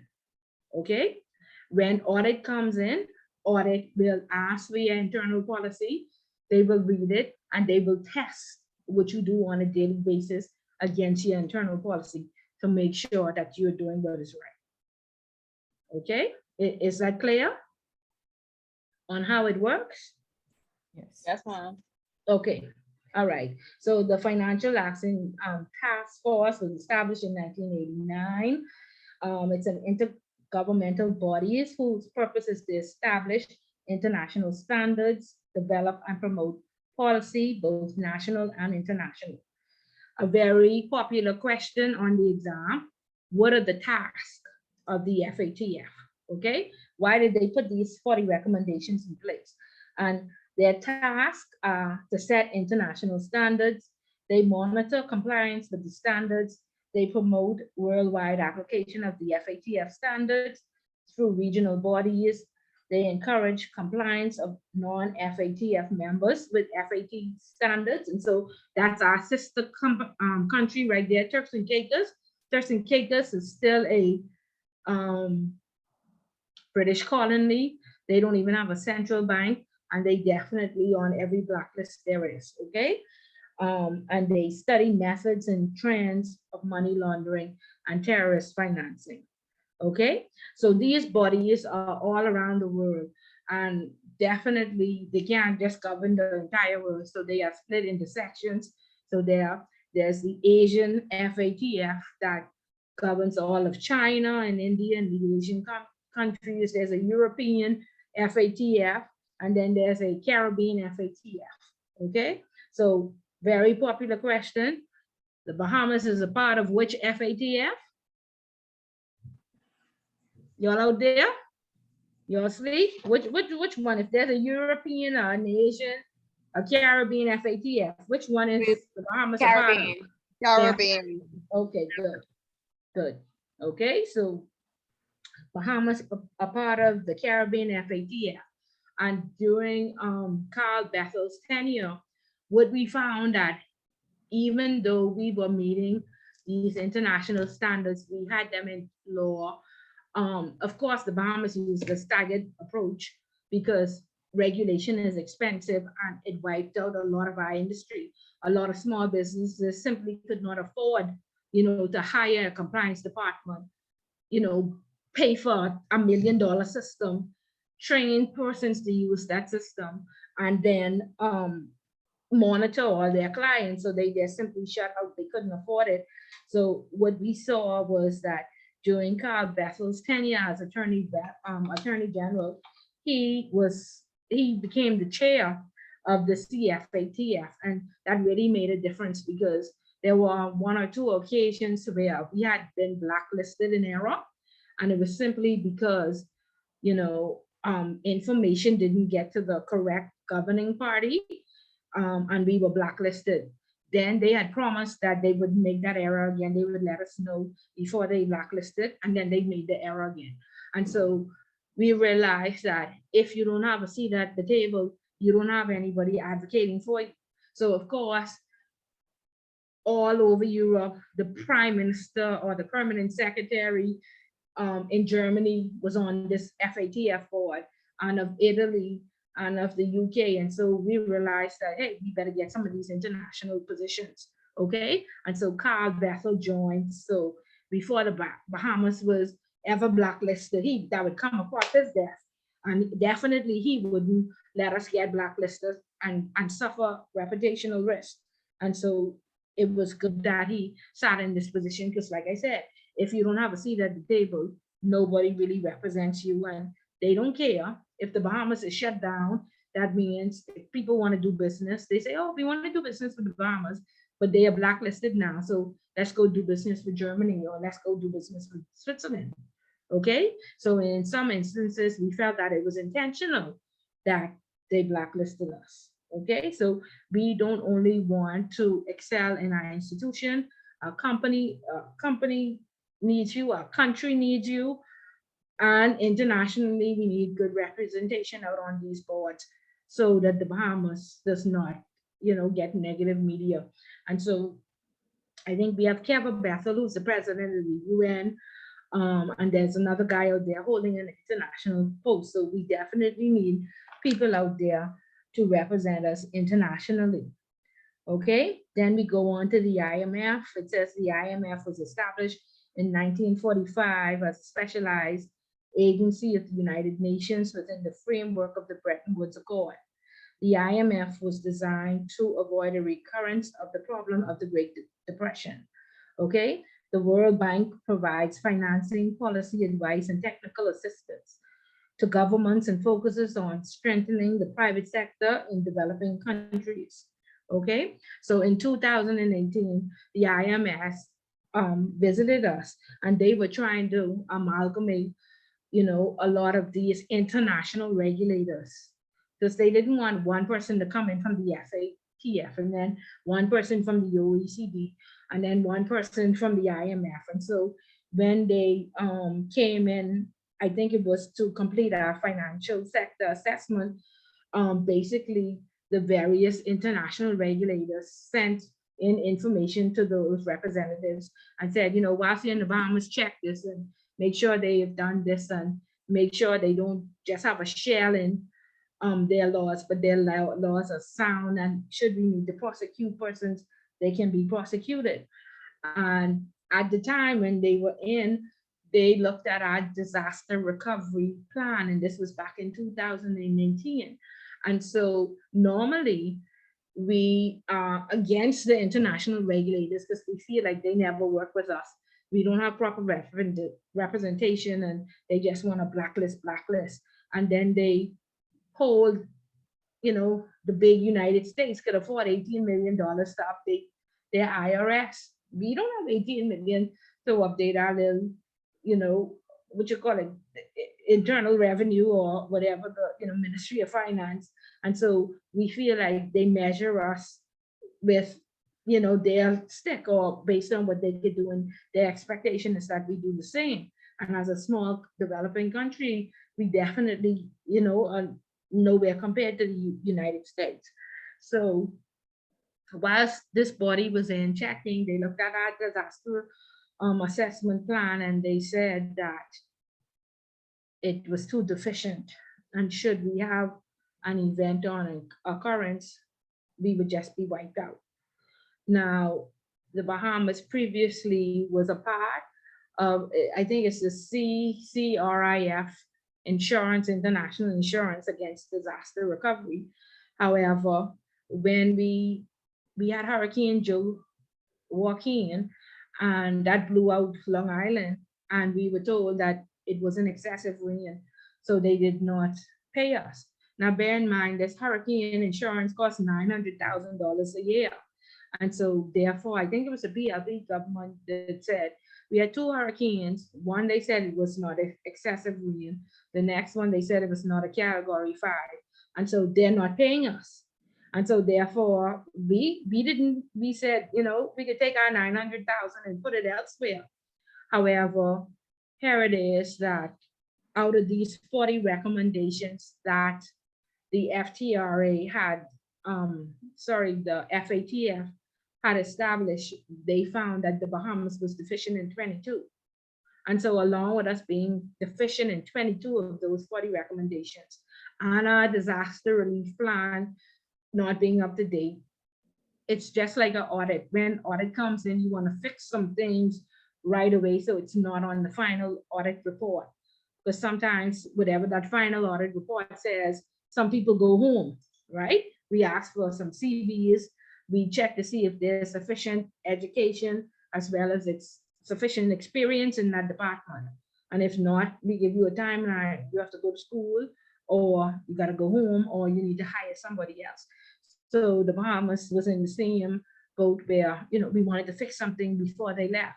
And so immediately what we did is we said, okay, we can update our disaster relief because we do not want to have that on our final report. And so they immediately paid, and this was early 2019, 2018 sometime, they immediately paid the disaster relief insurance of $900,000. They arranged a line of credit with the IDB, and then they changed the dormant laws, and they said that 50% of the dormant funds that was being held by the central bank would be used to in the event of a disaster. Now 50% at that time, the dormant funds had totaled to 88 million. So 50% of that would have been 44 million. And so, and this is a very popular question on the exam as well. What happened in 2018? What did the IMF insist? What did the Bahamas do? We paid the insurance 900,000. We got a line of credit to the IDB. And we also put 50% in place in case there was a natural disaster. Okay?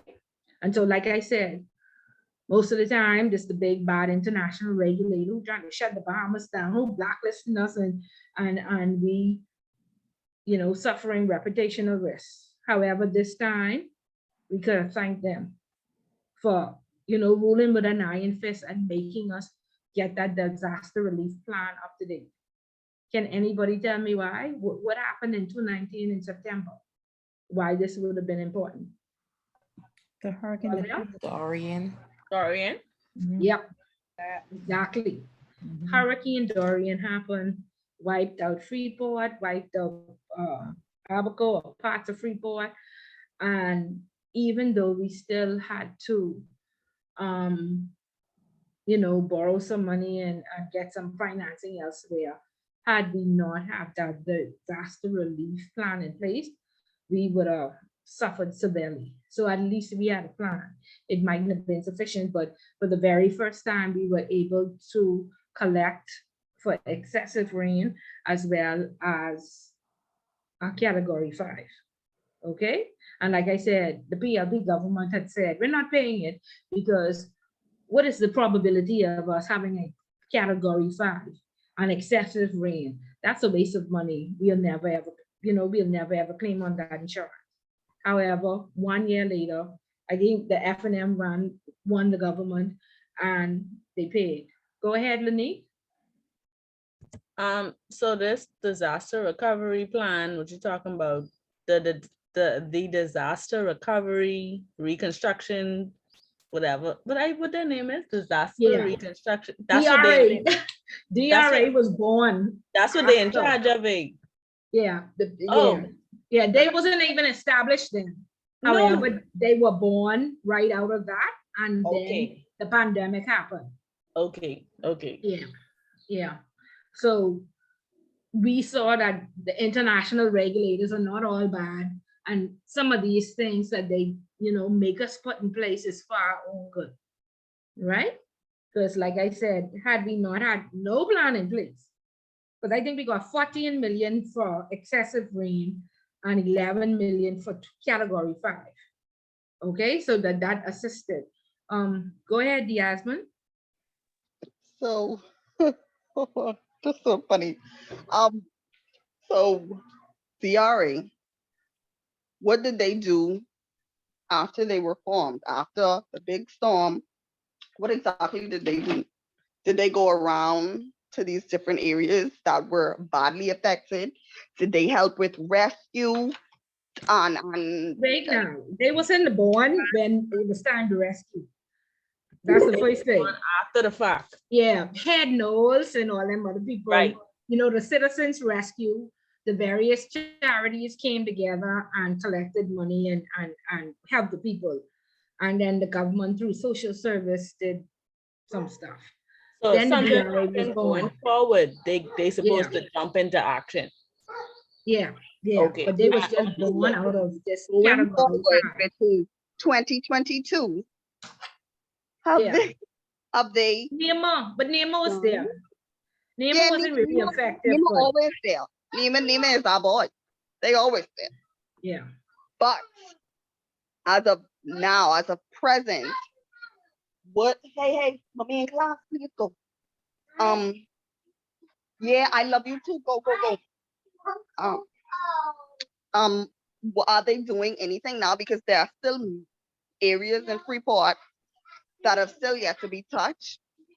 Also in Abaco that are still completely flat. Like there's still debris. It isn't full cleanup over there. There's still major things that need to be done. Okay, but so let me tell you, from what I know,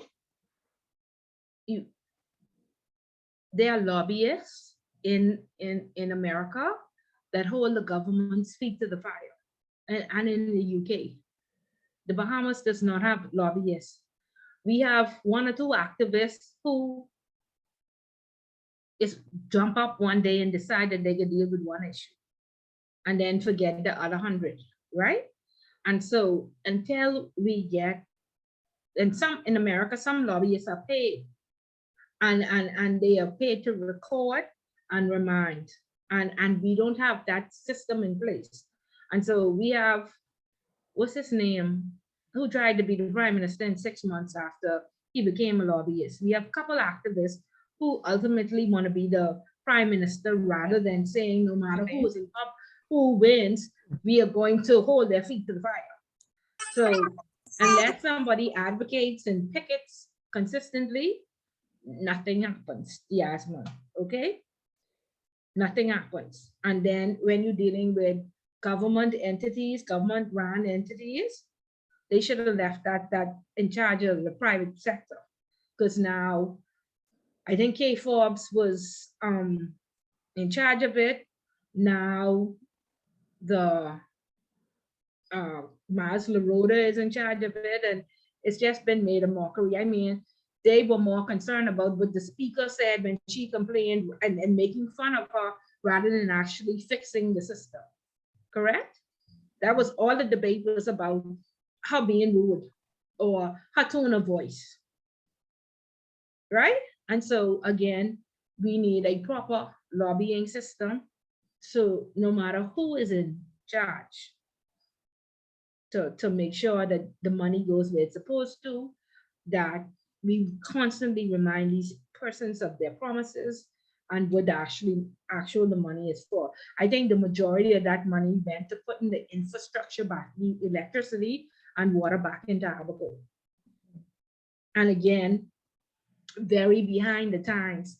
Like, why would you go and put poles back in again? Right. There's definitely underground and there's definitely solar. Like if you spending that type of money in 2020 or 2022, somebody should step up and say, are you crazy? Why would you put poles back in there? This has happened before in 1926, where Abaco was wiped out flat, but none of us was alive in 1926, right? And so only a very few old people could talk about it for a few minutes and then we forget. Then we go and do the same foolishness over because friends, family, and lovers own the gas stations who providing the gas. So people suffer, right? So some of you, I hope that, like I say, you excel in your institutions, and you help your country, because we are in dire need.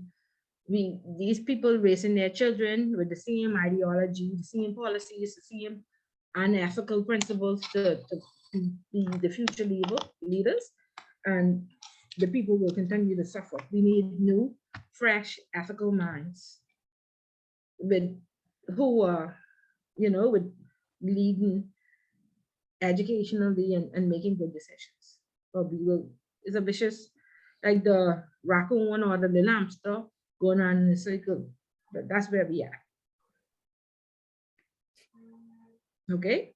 Because obviously we know if nobody is watching these government people, it's just run off with the money and nothing is ever happened.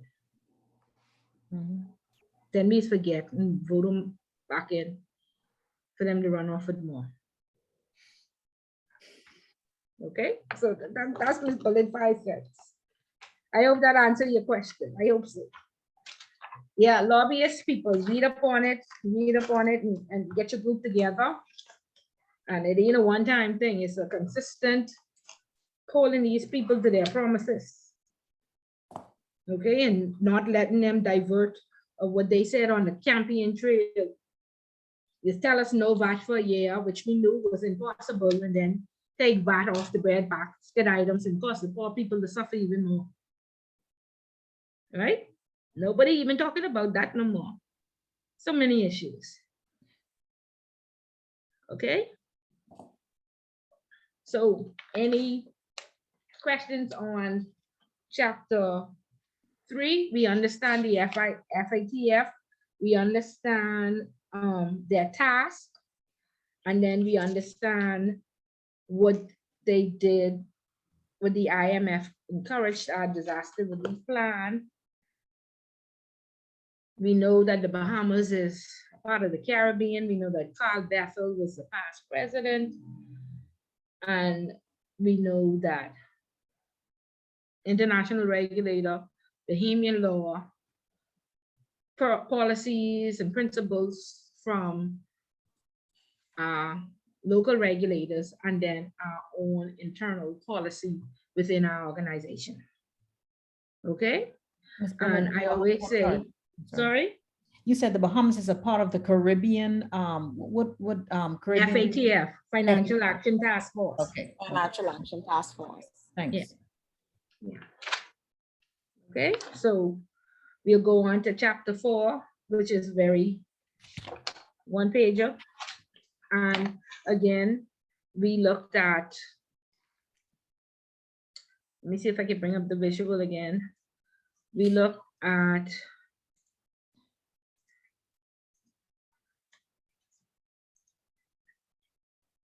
the central bank guidelines that tells us what makes up our legislative framework in the Bahamas, for the Bahamas legal system.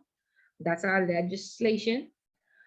These laws outline the crime of money laundering, outline terrorism financing. They outline businesses that are subject to AML, CTF, PF laws. They create a regulator to oversee compliance with the AML, CFT, PF legislation. They name the law enforcement and government bodies that will have access to the reports received about suspicious matters related to money laundering and terrorist financing. Okay, so back in the day, we used to have a lot of secrecy laws. We are governed by our confidentiality laws, and which are still in place. However, we have a duty of confidentiality to our customers, whereas I can't call nobody at no financial institution and say, tell me what balance on Lanique account, right? And so how old Lanique is, her passport, what a passport say, so we could know their private information. So no, we are governed to that level of confidentiality. Persons are bringing in their private information. We must not disclose it to any third party who was not privy to that information. However, if a crime is committed, we are the bankers and trusts Section 77, which governs confidentiality, is trumped by the FTRA that says you are allowed to, the Financial Transaction Reporting Act, that says you are allowed to share this information only, the MLRO, with the FIU should there be a suspicious transaction. Okay, and so again, like I said, these lawyers make loads of money, because if you read this law, they talk about instrumentalities, they talk about some Latin stuff, all kind of confusion. And then on top of this, you have an amendment to an amendment. And so you don't even know if this is the full law, and then you need to get all the amendments. So that's why lawyers make a lot of money. But just like the FATRA and the FATF 40 recommendations, the first thing you do is when you go to Google, look for the most current version, because Google will bring up the 2002 version of this. So you always check the date to make sure that you have the correct version. And I say that over and over, and persons still, like I say, write essays on the wrong law, and all the numbers and everything have changed, okay? Then it's easy to get caught up with information overload. So the first thing you go to is the table of contents. Don't try read 125 pages, you will fall over, you'll be overwhelmed very quickly. And so what we are looking for, and this is what we talked about earlier, tipping off and failure to disclose. And so when you are onboarded to a new institution in the financial services sector, the law requires your HR to have in one of those terms and conditions, or they give you like 10 pieces of policy to read, nobody's reading, everybody's just assigned. Well, in there should be that you agree not to fail to disclose, and you should agree not to tip off. Okay, and so that's all we need to know at all of these pages. And again, this is just for visual. Proceeds of Crime Act 218, the most current one. And then where does it say? We want 17 and 18. And these two questions are always on the exam, because this is another most wrong question. And the fine for both are the same. However, persons don't ever study it. I don't know why, even though I say it a million times. And they get one wrong and one right, because they don't study it properly. Okay, another common mistake is that they go right down here to the penalties, and it says a person who commits an offense under sections 9 to 11 is liable. However, this is not section 9 to 11. Section 9 is, let's see where section 9 is.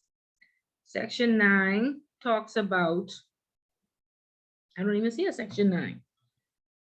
I only see section 10. So arrangements concerning proceeds of crime, right? Is it 9 to 11? Yeah, see, that's why I say the law is very confusing. In any event, if you go back to this, ensure when you look at the penalties, that's 12. This is 13 and 14.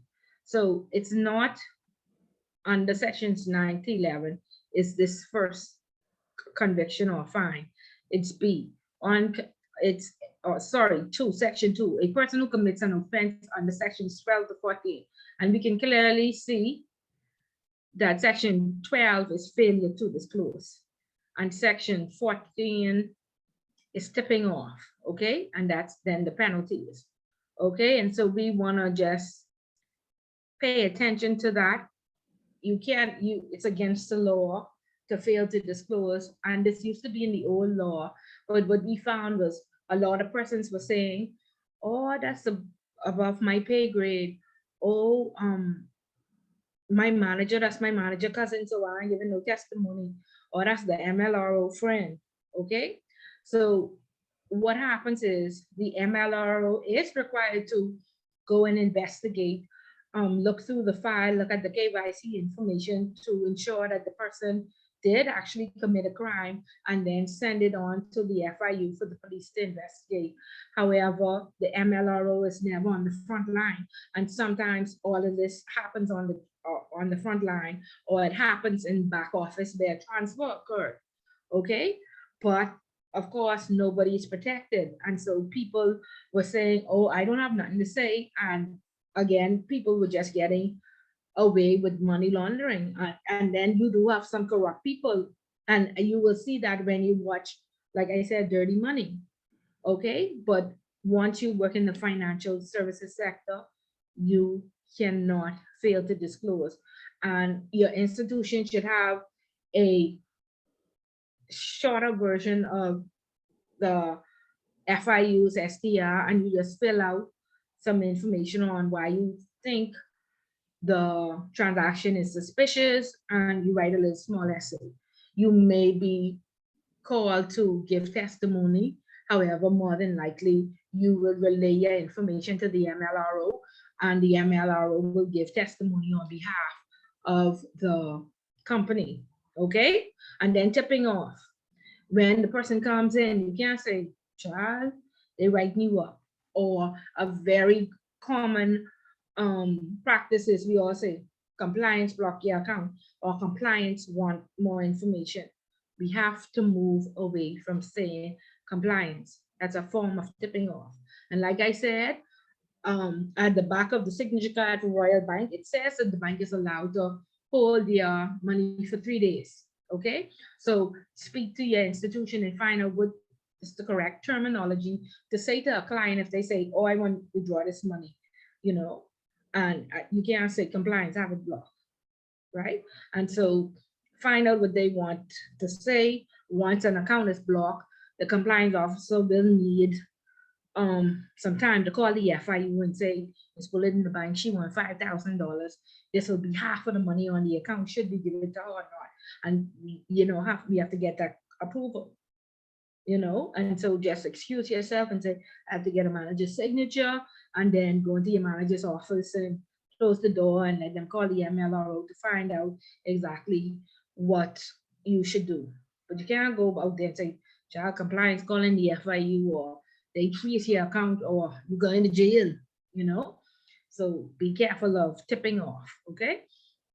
And then it says a person who commits an offense under section 12 to 14 is liable on summary conviction to imprisonment for a term not exceeding 12 years, or to a fine not exceeding $500,000, or to both. On conviction, on indictment, to imprisonment for a term not exceeding 20 years, or to a fine, or to both. Okay, and so those are the fines that, like I said, once you work to institution, you should be signing some compliance form to say that you understand you cannot tip off and you cannot fail to disclose. Okay. Now, another very popular law that was updated as well was our Travelers Currency Declaration Act. And what happened was, for years now, we were going to Miami. And when we went to Miami or anywhere in the US, we were required to declare whether we had $10,000 in cash or not. That is US law. And so what happened was, one of our good doctors was going to Jamaica, and she had $220,000 in cash, and she put it through the, I guess, the metal detector thing, and it went off, and they arrested her. And husband used to be a parliamentarian years ago, and so they called the prime minister, who was his friend at the time, and the prime minister said, let her go, because she was going to Jamaica. And I don't know if any of you ever went on the domestic side. That's where you can go to Canada, Jamaica, or to Cuba. So you're not going through the US. And so you don't have to exercise US law. And so they were able to let her go based and give her back her $220,000 cash and let her go on her way to Jamaica. However, that caused a big stir because people said, oh, it was just because of who she was, or anybody else would have gone to jail. However, that was not the case. And so, of course, the international regulators saw that as a loophole that you could go to these other countries and not declare, but you couldn't, of course, to the US. So we updated that law to say once you leave, disembark from Bahamas, you are now required to declare whether you have 10,000 cash or more. So you all who used to go into Canada and Cuba and stuff like that, not declaring, that law was also updated in 2018. So you all please declare and don't end up going to jail. Okay? Yes, ma'am. Okay. Any questions? Ms. Bullard, you had mentioned some of the Wolfsburg group at the beginning. What are they responsible for? Okay, so let me just pull this up so I can show you. I've had, again, international regulators, the Basel Committee. The Basel Committee, they give country ratings. Okay. So each country, and when we get to the next chapter, I think chapter 5, we'll see this is the global map, and each country is risk rated. We are there, right there, Basel Committee. We have Transparency International that also gives a country rating and a corruption perception index.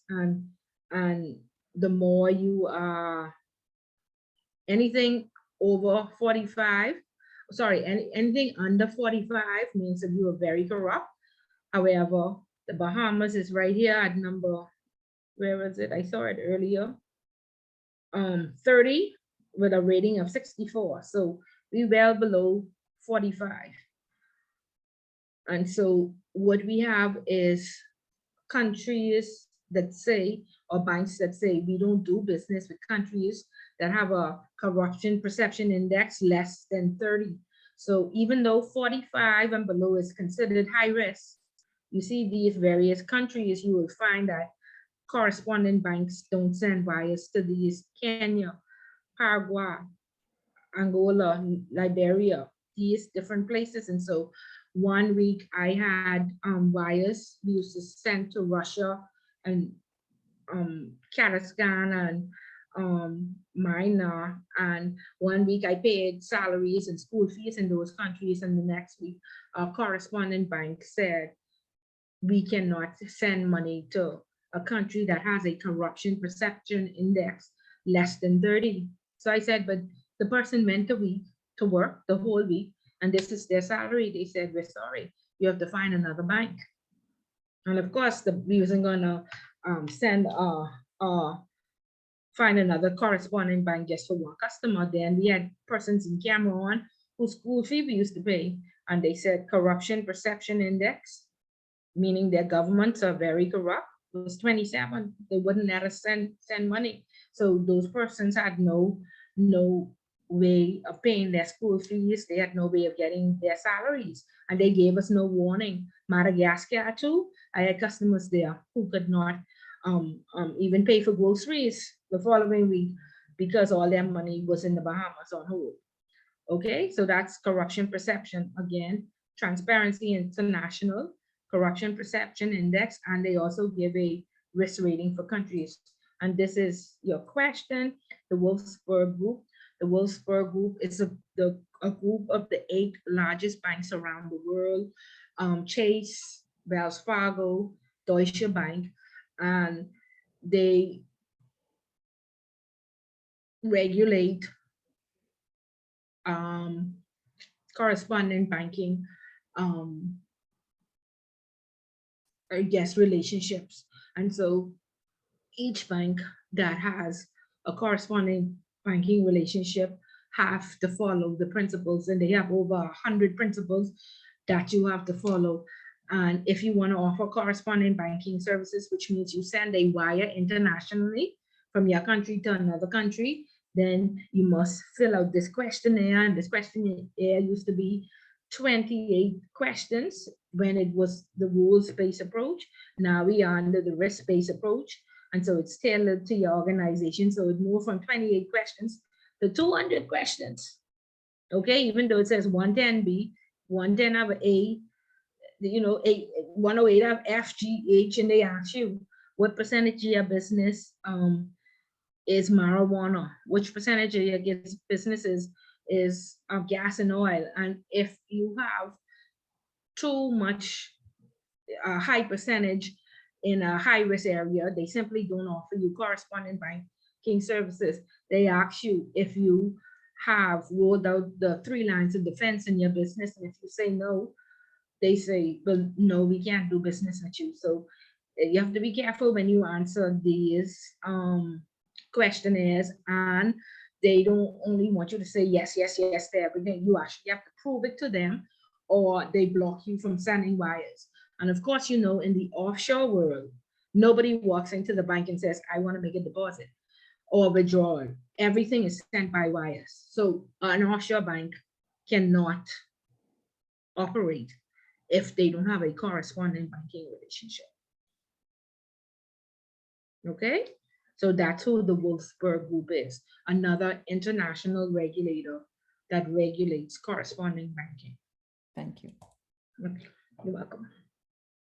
It looks like, I'm just being a devil's advocate, but it looks like all these countries who they ban or are not Caucasian countries, because I have yet to hear about Denmark or Switzerland or Canada. Denmark is number one, but Denmark is number one, and again, Denmark is number one? In terms of corruption perception, yes.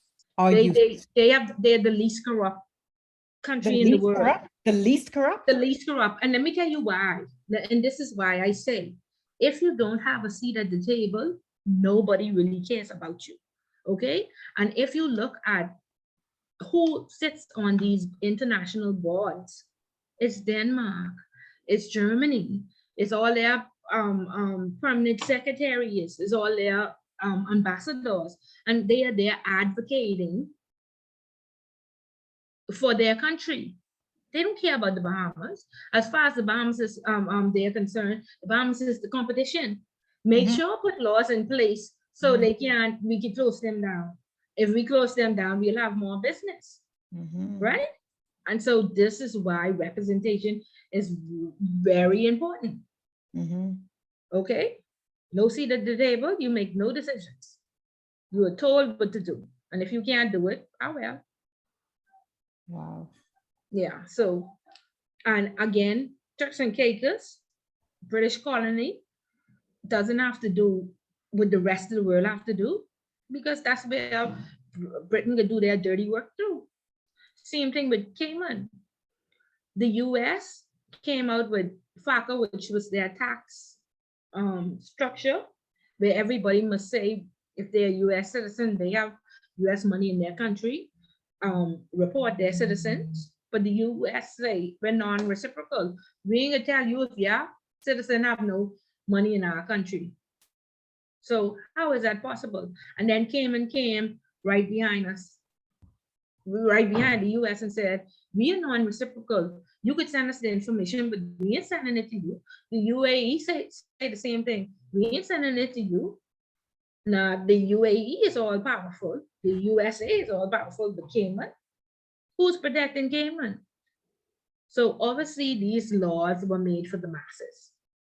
And the rest of us, you know, we get the majority, the people who can't defend themselves, who don't have representation, to follow them. And then we have our people off the side, because we still need that black market. We still need that offshore territory. Right? So this is why you want to pay attention to the news. You want to pay attention to how economies work. You want to look at the countries who get a slap on the wrist versus the countries that don't, and find out how and why. But you want to remain ethical. You don't want to do what they are doing. There's always a right workaround to do. And when you get to intermediate, you will see there's avoidance and there's evasion. Avoidance is legal. Evasion is illegal. So you just want to avoid and go through the loopholes. And that's why you need to know the law. Okay? Yes, ma'am. Yes. Okay, great. So any questions or concerns? No? Clear as mud? You're all very quiet. Melissa, give me some feedback, please. I'm here. Okay, so give me some feedback on the FATF.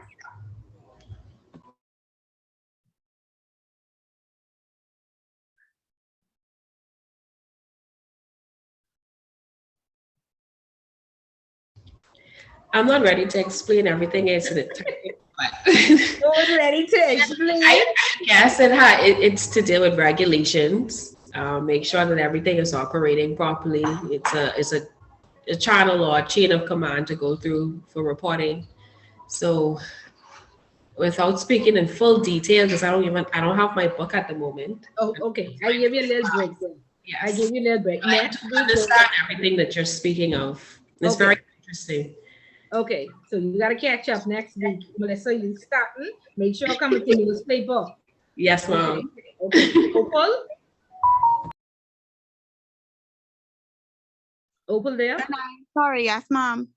Okay, give me some feedback on the FATF, please. Well, we know that the FATF is an intergovernmental body. It was established to basically create standards and develop policies and put everything in place to ensure that we keep everything in order and we follow the law in regards to our money laundering policies and financing of terrorism. I was taking notes with some of the questions you said is going to be on the test. Okay. Okay, give me those tasks then. Tell me what those tasks are. The Give me task. two. Yeah, give me 2 tasks. Because you have to be specific, like when they ask these questions. I think this is even a homework question. Let's look. Let me look at the homework. And then want to make sure that you answer it properly.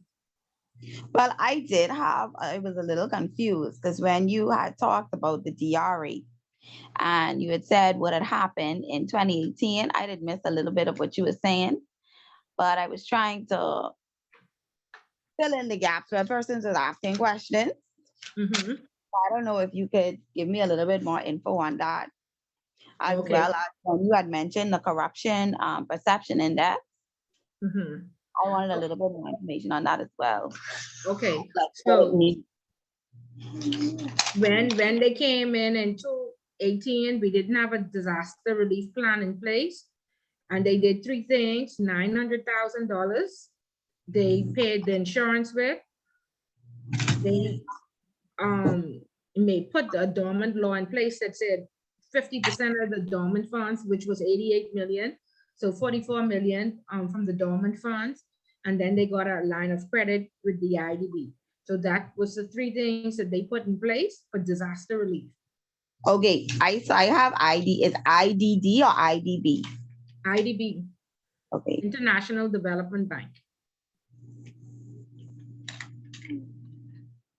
And then when you had made mention about the corruption perception index. Okay, so the corruption perception index, each country is risk rated high, medium, or low by the Basel Committee.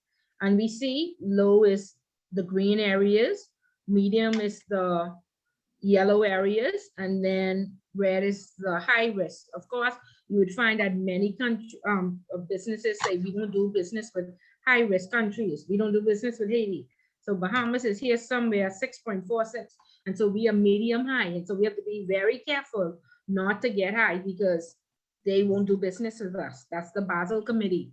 Along with not having a high risk rating, we cannot have a corruption perception index. And so this is the corruption perception, and I haven't gotten the name yet, but one of the students made mention about Denmark, and I say, how could you make say something about Denmark, because Denmark is the least corrupt nation in the world. You see Denmark at the top, correct? That was me. And like I say, I attribute that to their prime ministers and presidents and their permanent secretaries sitting on the boards and making sure that their country follow the rules or making the rules accommodate their country, correct? Okay, and we see down where we are in the Bahamas, they say anything below 45 is high risk. And so Bahamas is right here. We are the 30th most corrupt country in the world. So that means, you know, we definitely in the high risk category. And so when businesses offer you products and services, or countries and individuals seek to do business with you, they look at your risk rating, high, medium, or low as a country, and they look at your CPI index, your corruption perception index. And then there's also a bribery index. And I think our bribery index is about 81. And again, anything below 45 is high. But see, we had 5 politicians being brought before the court for the first time ever in life, right? And none of them were charged. All were innocent, right? And so around the world, we have had presidents impeached. We had the president of Brazil impeached. We had the president go to jail. We had the governor of the Central Bank of Brazil go to jail. We had account officers all over Brazil go to jail, because Brazil is civil law, which means you are guilty until proven innocent. We are common law, which is innocent until proven guilty. Okay, so you definitely don't want to go in Brazil doing foolishness, because you have to prove your innocence. Okay, and so we look at countries, like I say, I had all these customers. I had Russian customers. I had customers from Myanmar. I had from Cameroon, Madagascar. And these people were working on private islands in these countries, or they were international, what do you call them, expats, international workers on assignment, you know, for various large companies around the world. And they went to work. However, our correspondent bank simply said, we do not do business with countries that have a CPI index less than 30. So that meant all these countries here had to close out their accounts, all the citizens from these countries, because we couldn't send wires anymore, so it didn't make any sense. And for a long time, the US already had them blocked. We used to send them to the European correspondent banks. And so that meant that the European correspondent banks now block them. Okay, so you can't do business. Okay, with Libya, where was it that the places exploded? Didn't they just find some funds from Russia in the Bahamas? Yeah, so we have $4 million and all of that is sanctioned, right? And so $4 million, obviously before the sanctions was being set. So that means some correspondent bank was still accepting Russian funds. Right, correct. But our correspondent bank, they was shutting them down one by one. Every time we got a new one, they said, no, no Russia, no Russia. So I was surprised that that $4 million was still here. They're here. That means that they just couldn't get the money out of the country. But for a very long time, they was clamping down on Russia, even before this war. Okay, was it Libya? No, Liberia. Where was it that had the explosions? Let me see. L country that had explosions. Lebanon, right? So Lebanon had explosions. We had customers that lives in Spanish Wells, Lutra, and I paid their house insurance, their children's school fees, and all sorts of bills for them weekly. And Lebanon had the explosions. Their prime minister came on and accused Netanyahu, which is the president of Israel, of terrorism. Before he realized that they had confiscated a ship that had some chemical on it 10 years ago, and the chemical just finally exploded. But because he spoke out against Netanyahu, and Netanyahu and Donald Trump were best buddies, Donald Trump immediately put out all kinds of sanctions against Lebanon. So that next day, I could not pay their insurances in Spanish, even though they live in Spanish Wells, Bahamas, because they had Lebanese passports. Okay, so they had to do all sorts of stuff to try and get their money. And so, you know, they tried to apply for citizenship and everything just so they could change their passport so they wouldn't suffer the reputational risk, you know, from their country.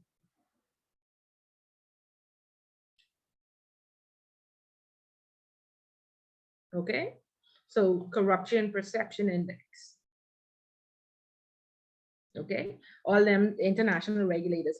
And until we get some representation, we'll always be high risk or one step below or blacklisted. And you know, so guys, please educate yourselves and get out there. We have two persons who ran on the ticket in the last election from class. We have one person, no, she is not an MP, but she ran under the PLP ticket. She did not win, but she is in class now as well. So we encourage persons to, you know, please educate yourselves and get your revenue streams up build your network, and get out there and make it happen. Yes, ma'am. Good, good. Okay, any other questions or concerns? Okay, have we had anybody send an invite for any of the civic organizations to your WhatsApp group as yet? Yes, ma'am. I saw something Okay. for Toastmasters. And Okay. they gave a site where you can go ahead and just browse to see which one you would want to attend. Okay, excellent. Like I said, this next week is now the third week. Okay, I saw quite a number of you did your homework. I was very pleased. It's very easy to get this 30 points. Please do not go into that final exam without getting your full points so you can sit there comfortably, okay, and know that you would be successful. We on week 3 next week, only 2 weeks left. So please don't let the time run out on you and not get your points. So almost everybody except the 2 persons that read need to come with their newspaper article and make sure you participate and get your points. Go ahead, Lanique. I was gonna respond to Precious. I think I reached out to one of those Toastmasters group, and somebody responded and they were supposed to get back to me, but they didn't. So the trouble I find in is that every club I find is either on Monday, Wednesday, Tuesday, or Wednesday, which in I have class. So if you all come across anyone that have on a Thursday or Friday in the evening, please put in the group. Cause I'll share some information with you. I got somebody that's doing it on a Thursday, so I'm just waiting on him to respond back. Okay, great, because I have class those Monday, Wednesday, and Monday, Tuesday, Wednesday, and it look like that's a popular time. Yeah, I think the person that I got connected through, she was telling me about another group that meets on a Sunday. So if you want me to, I can ask her to get me that link as well. Yeah, that's I'll fine. give you both. Okay, thank you, Lataya. All right, no problem.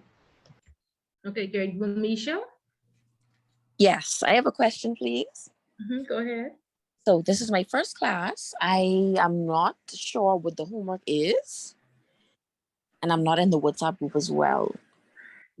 Did I just send you an email? Why are you unsure what the homework is? Just now? Yeah, you didn't get an email when you joined the class today?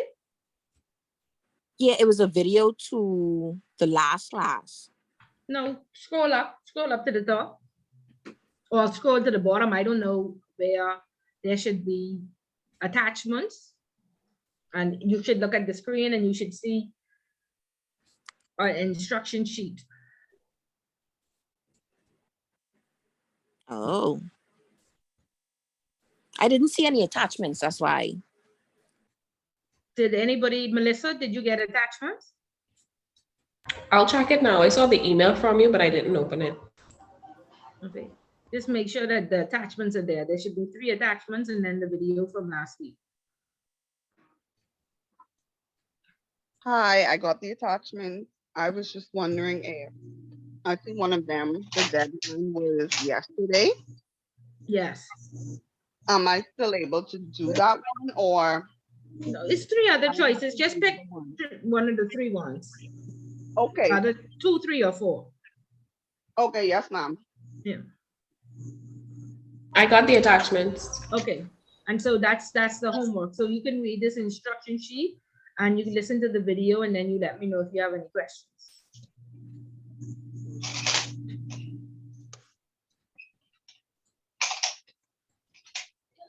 Okay? Yes. Okay.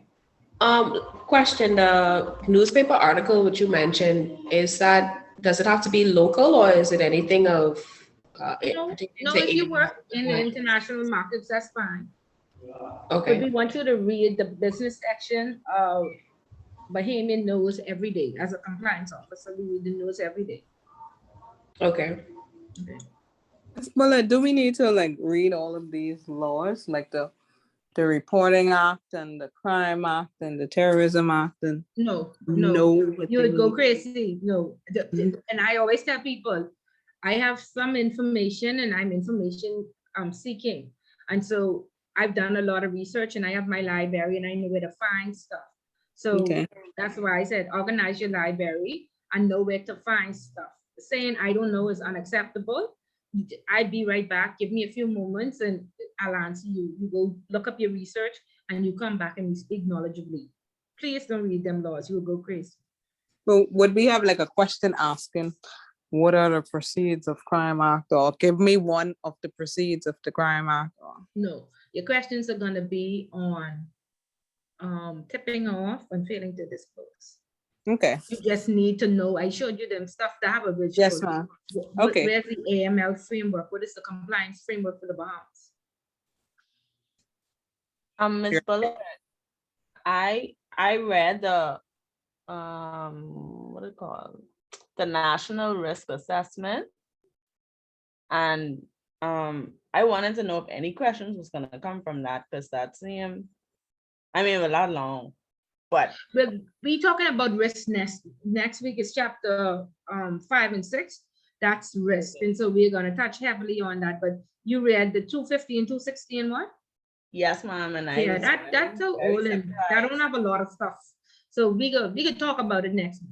Okay. Yeah. Okay. Anybody else? Well, me, I tried to do the wave thing, but it didn't work.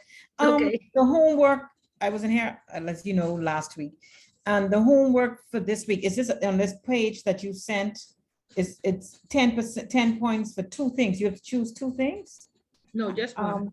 The homework for last week, what is There's that? there's only one homework that's due. Oh. So you choose a question. There are 4 questions. Yes. And you choose one of the 4 questions. But when you listen to the recording, you will see. And the recording will be after each class then? Yeah, so the recording was attached to this, what I sent you. Okay. Yeah. And you will know, so it's just one homework that's Yeah. you can just pick one of these Yeah. topics. Yeah. Okay. Okay. Please don't wait till the question 4 and find out that you do not understand. Okay. Typically, the expectation is that you get 100% or no less than 70. If you do questions 2 or 3 and you get below 70, I may give you the opportunity to redo it. But if you do question 4, there's no opportunity. You stuck with that grade. Okay. And there's no crying and saying, Miss Bullet, please. No, there's sufficient time. Schedule yourself and make sure you get it in on time. I will try my best with the networking thing because I'm a proud introvert. So I will try my best to attack the networking thing. Okay, that's the only way is move up, Teresa. I know. So if nobody know you, you'll be in that one position till you retire. You have to, it's friends, family, and lovers. And it ain't only here, it's even in Canada. Like I said, when I was at Royal, entry-level persons were complaining that the same people move up every single time and they are not known. So if you don't know nobody, and like I always say, there are, let's see, 12 persons here, right? Who do I know so far? All of us will be qualified at the end. I have one position. I can tell you it's going to Lanique or Precious, or maybe Opal. And that's just because I know I would look at their resumes first. Okay, and that's just how it works because you're dealing with human beings. Okay, so you have to, I don't do social media at all. I do it, first I did it to monitor my children. So I had to learn to, just to protect them online. And now for my career development, because I Miss Bullet really don't like to read. I have to read. I have no choice. So sometimes you have to step out, you have to decide what motivates you. You want to be in a certain position, the money motivates you, so you have to do certain things outside of your comfort zone. Again, like I say, you won't go in there for friends, you were looking for a boyfriend, and you will go and looking for godparents for your children. You're doing this corporately, and this is why you will speak diplomatically about the issues in the world today. Okay? Excuse me, Lord. Yes? Are we allowed to get your cell phone number? Why would you need my cell phone number? For what reason, Romisha? For what reason? If we need to talk to you, if we need to help. You need moral support, eh? Would we be, or would you always, or can we just email you or something like that? Yeah, send me an email and I'll respond, or after class, you can stay back and we let everybody sign off and then we talk. Okay. Okay. Because I tell everybody no, so I don't want, give one person my cell phone and tell 50 other persons no. That's fine. That's fine. But I'm here 100% if you need me, definitely for support, because I know it isn't easy, but it is achievable. Okay, thank you. Okay, you're welcome. Opal? Yes, ma'am. Okay, so I was in and out a bit. I got knocked off, I think about 3 times. In between, you were saying something about a newspaper article next class. I heard you call some names. I wasn't sure if mine was one of them, so I just wanted to verify. Let me see if Opal on my list. Let me see. Yeah, Opal and Lanique already on my list, because you all would have read from the book. But I still want you to keep abreast. I still want you to share a newspaper article. But I was saying everybody else, this will be class 3, and nobody else has points other than Opal and Lanique. So the rest of the ladies. Well, all the talking I do tonight. So, Miss Bullard, I have no points, and I start off the session right in my. Yes, you all will have some points, but you all still have to have a newspaper article that you all share, just to prove that you all would have read the newspaper. Noted. Well, Sorry? Okay. Okay. Okay, one more thing, Miss Bullet. Sorry. The homework that we would have sent in yesterday, deadline being yesterday, I know you said that we'd be given another opportunity if we don't do well on this one. If you get below 70%, not you get 80 and you need 100. So when will we know? What day this class is? What day? On Monday, by next week, Monday, you would know if you have to do a redo. Okay, you ain't gonna announce that in class, right? You can send an email. No, I send it to your email. Yeah, okay. To your email. But again, like I say, we're checking comprehension and we want to ensure that you understand. Okay, no memory, not that you remember, but that you understand. Okay, thank you. Okay, great. Miss Bullard, I have a question. Sorry. Go ahead. From the assignment, right? When I was doing my research, I saw that 2 ways of placement were smurfing, and then a lot of sources said carrying small amounts of money abroad. Is that not the same thing? Yeah, because smurfing is breaking up. Like if the limit is 10,000, right? Smurfing means you do 5 deposits of 2,000. Yeah. in order So, not to fill out the declaration ah, form. And then they correct. do the same thing in order not to fill out the declaration form to customs. Right, right. Okay, okay, okay. Yeah, so Because just they get would, familiar with the terminology because especially internationally, you know, sometimes the terminology is just different. It means okay, the same thing. all right. I just wanted to ask because I think some places, I mean, some sources listed it as two separate things, but when I read it, it's like almost the same thing to when I understood it. Yes. Yeah, okay. Okay. Now, all of you, yes, you all have participated and this is very engaging and I'm very hopeful and this class seems to be very promising, but I still, like I said, as compliance officers, we read the newspaper every day. So yes, for participation, you will get some points, but I still want you to get into the practice of reading because it's difficult to read, okay? And so you have to practice it, okay? And that's why I'm still encouraging all of you to read and come and share with the class, okay? But you will definitely get some points.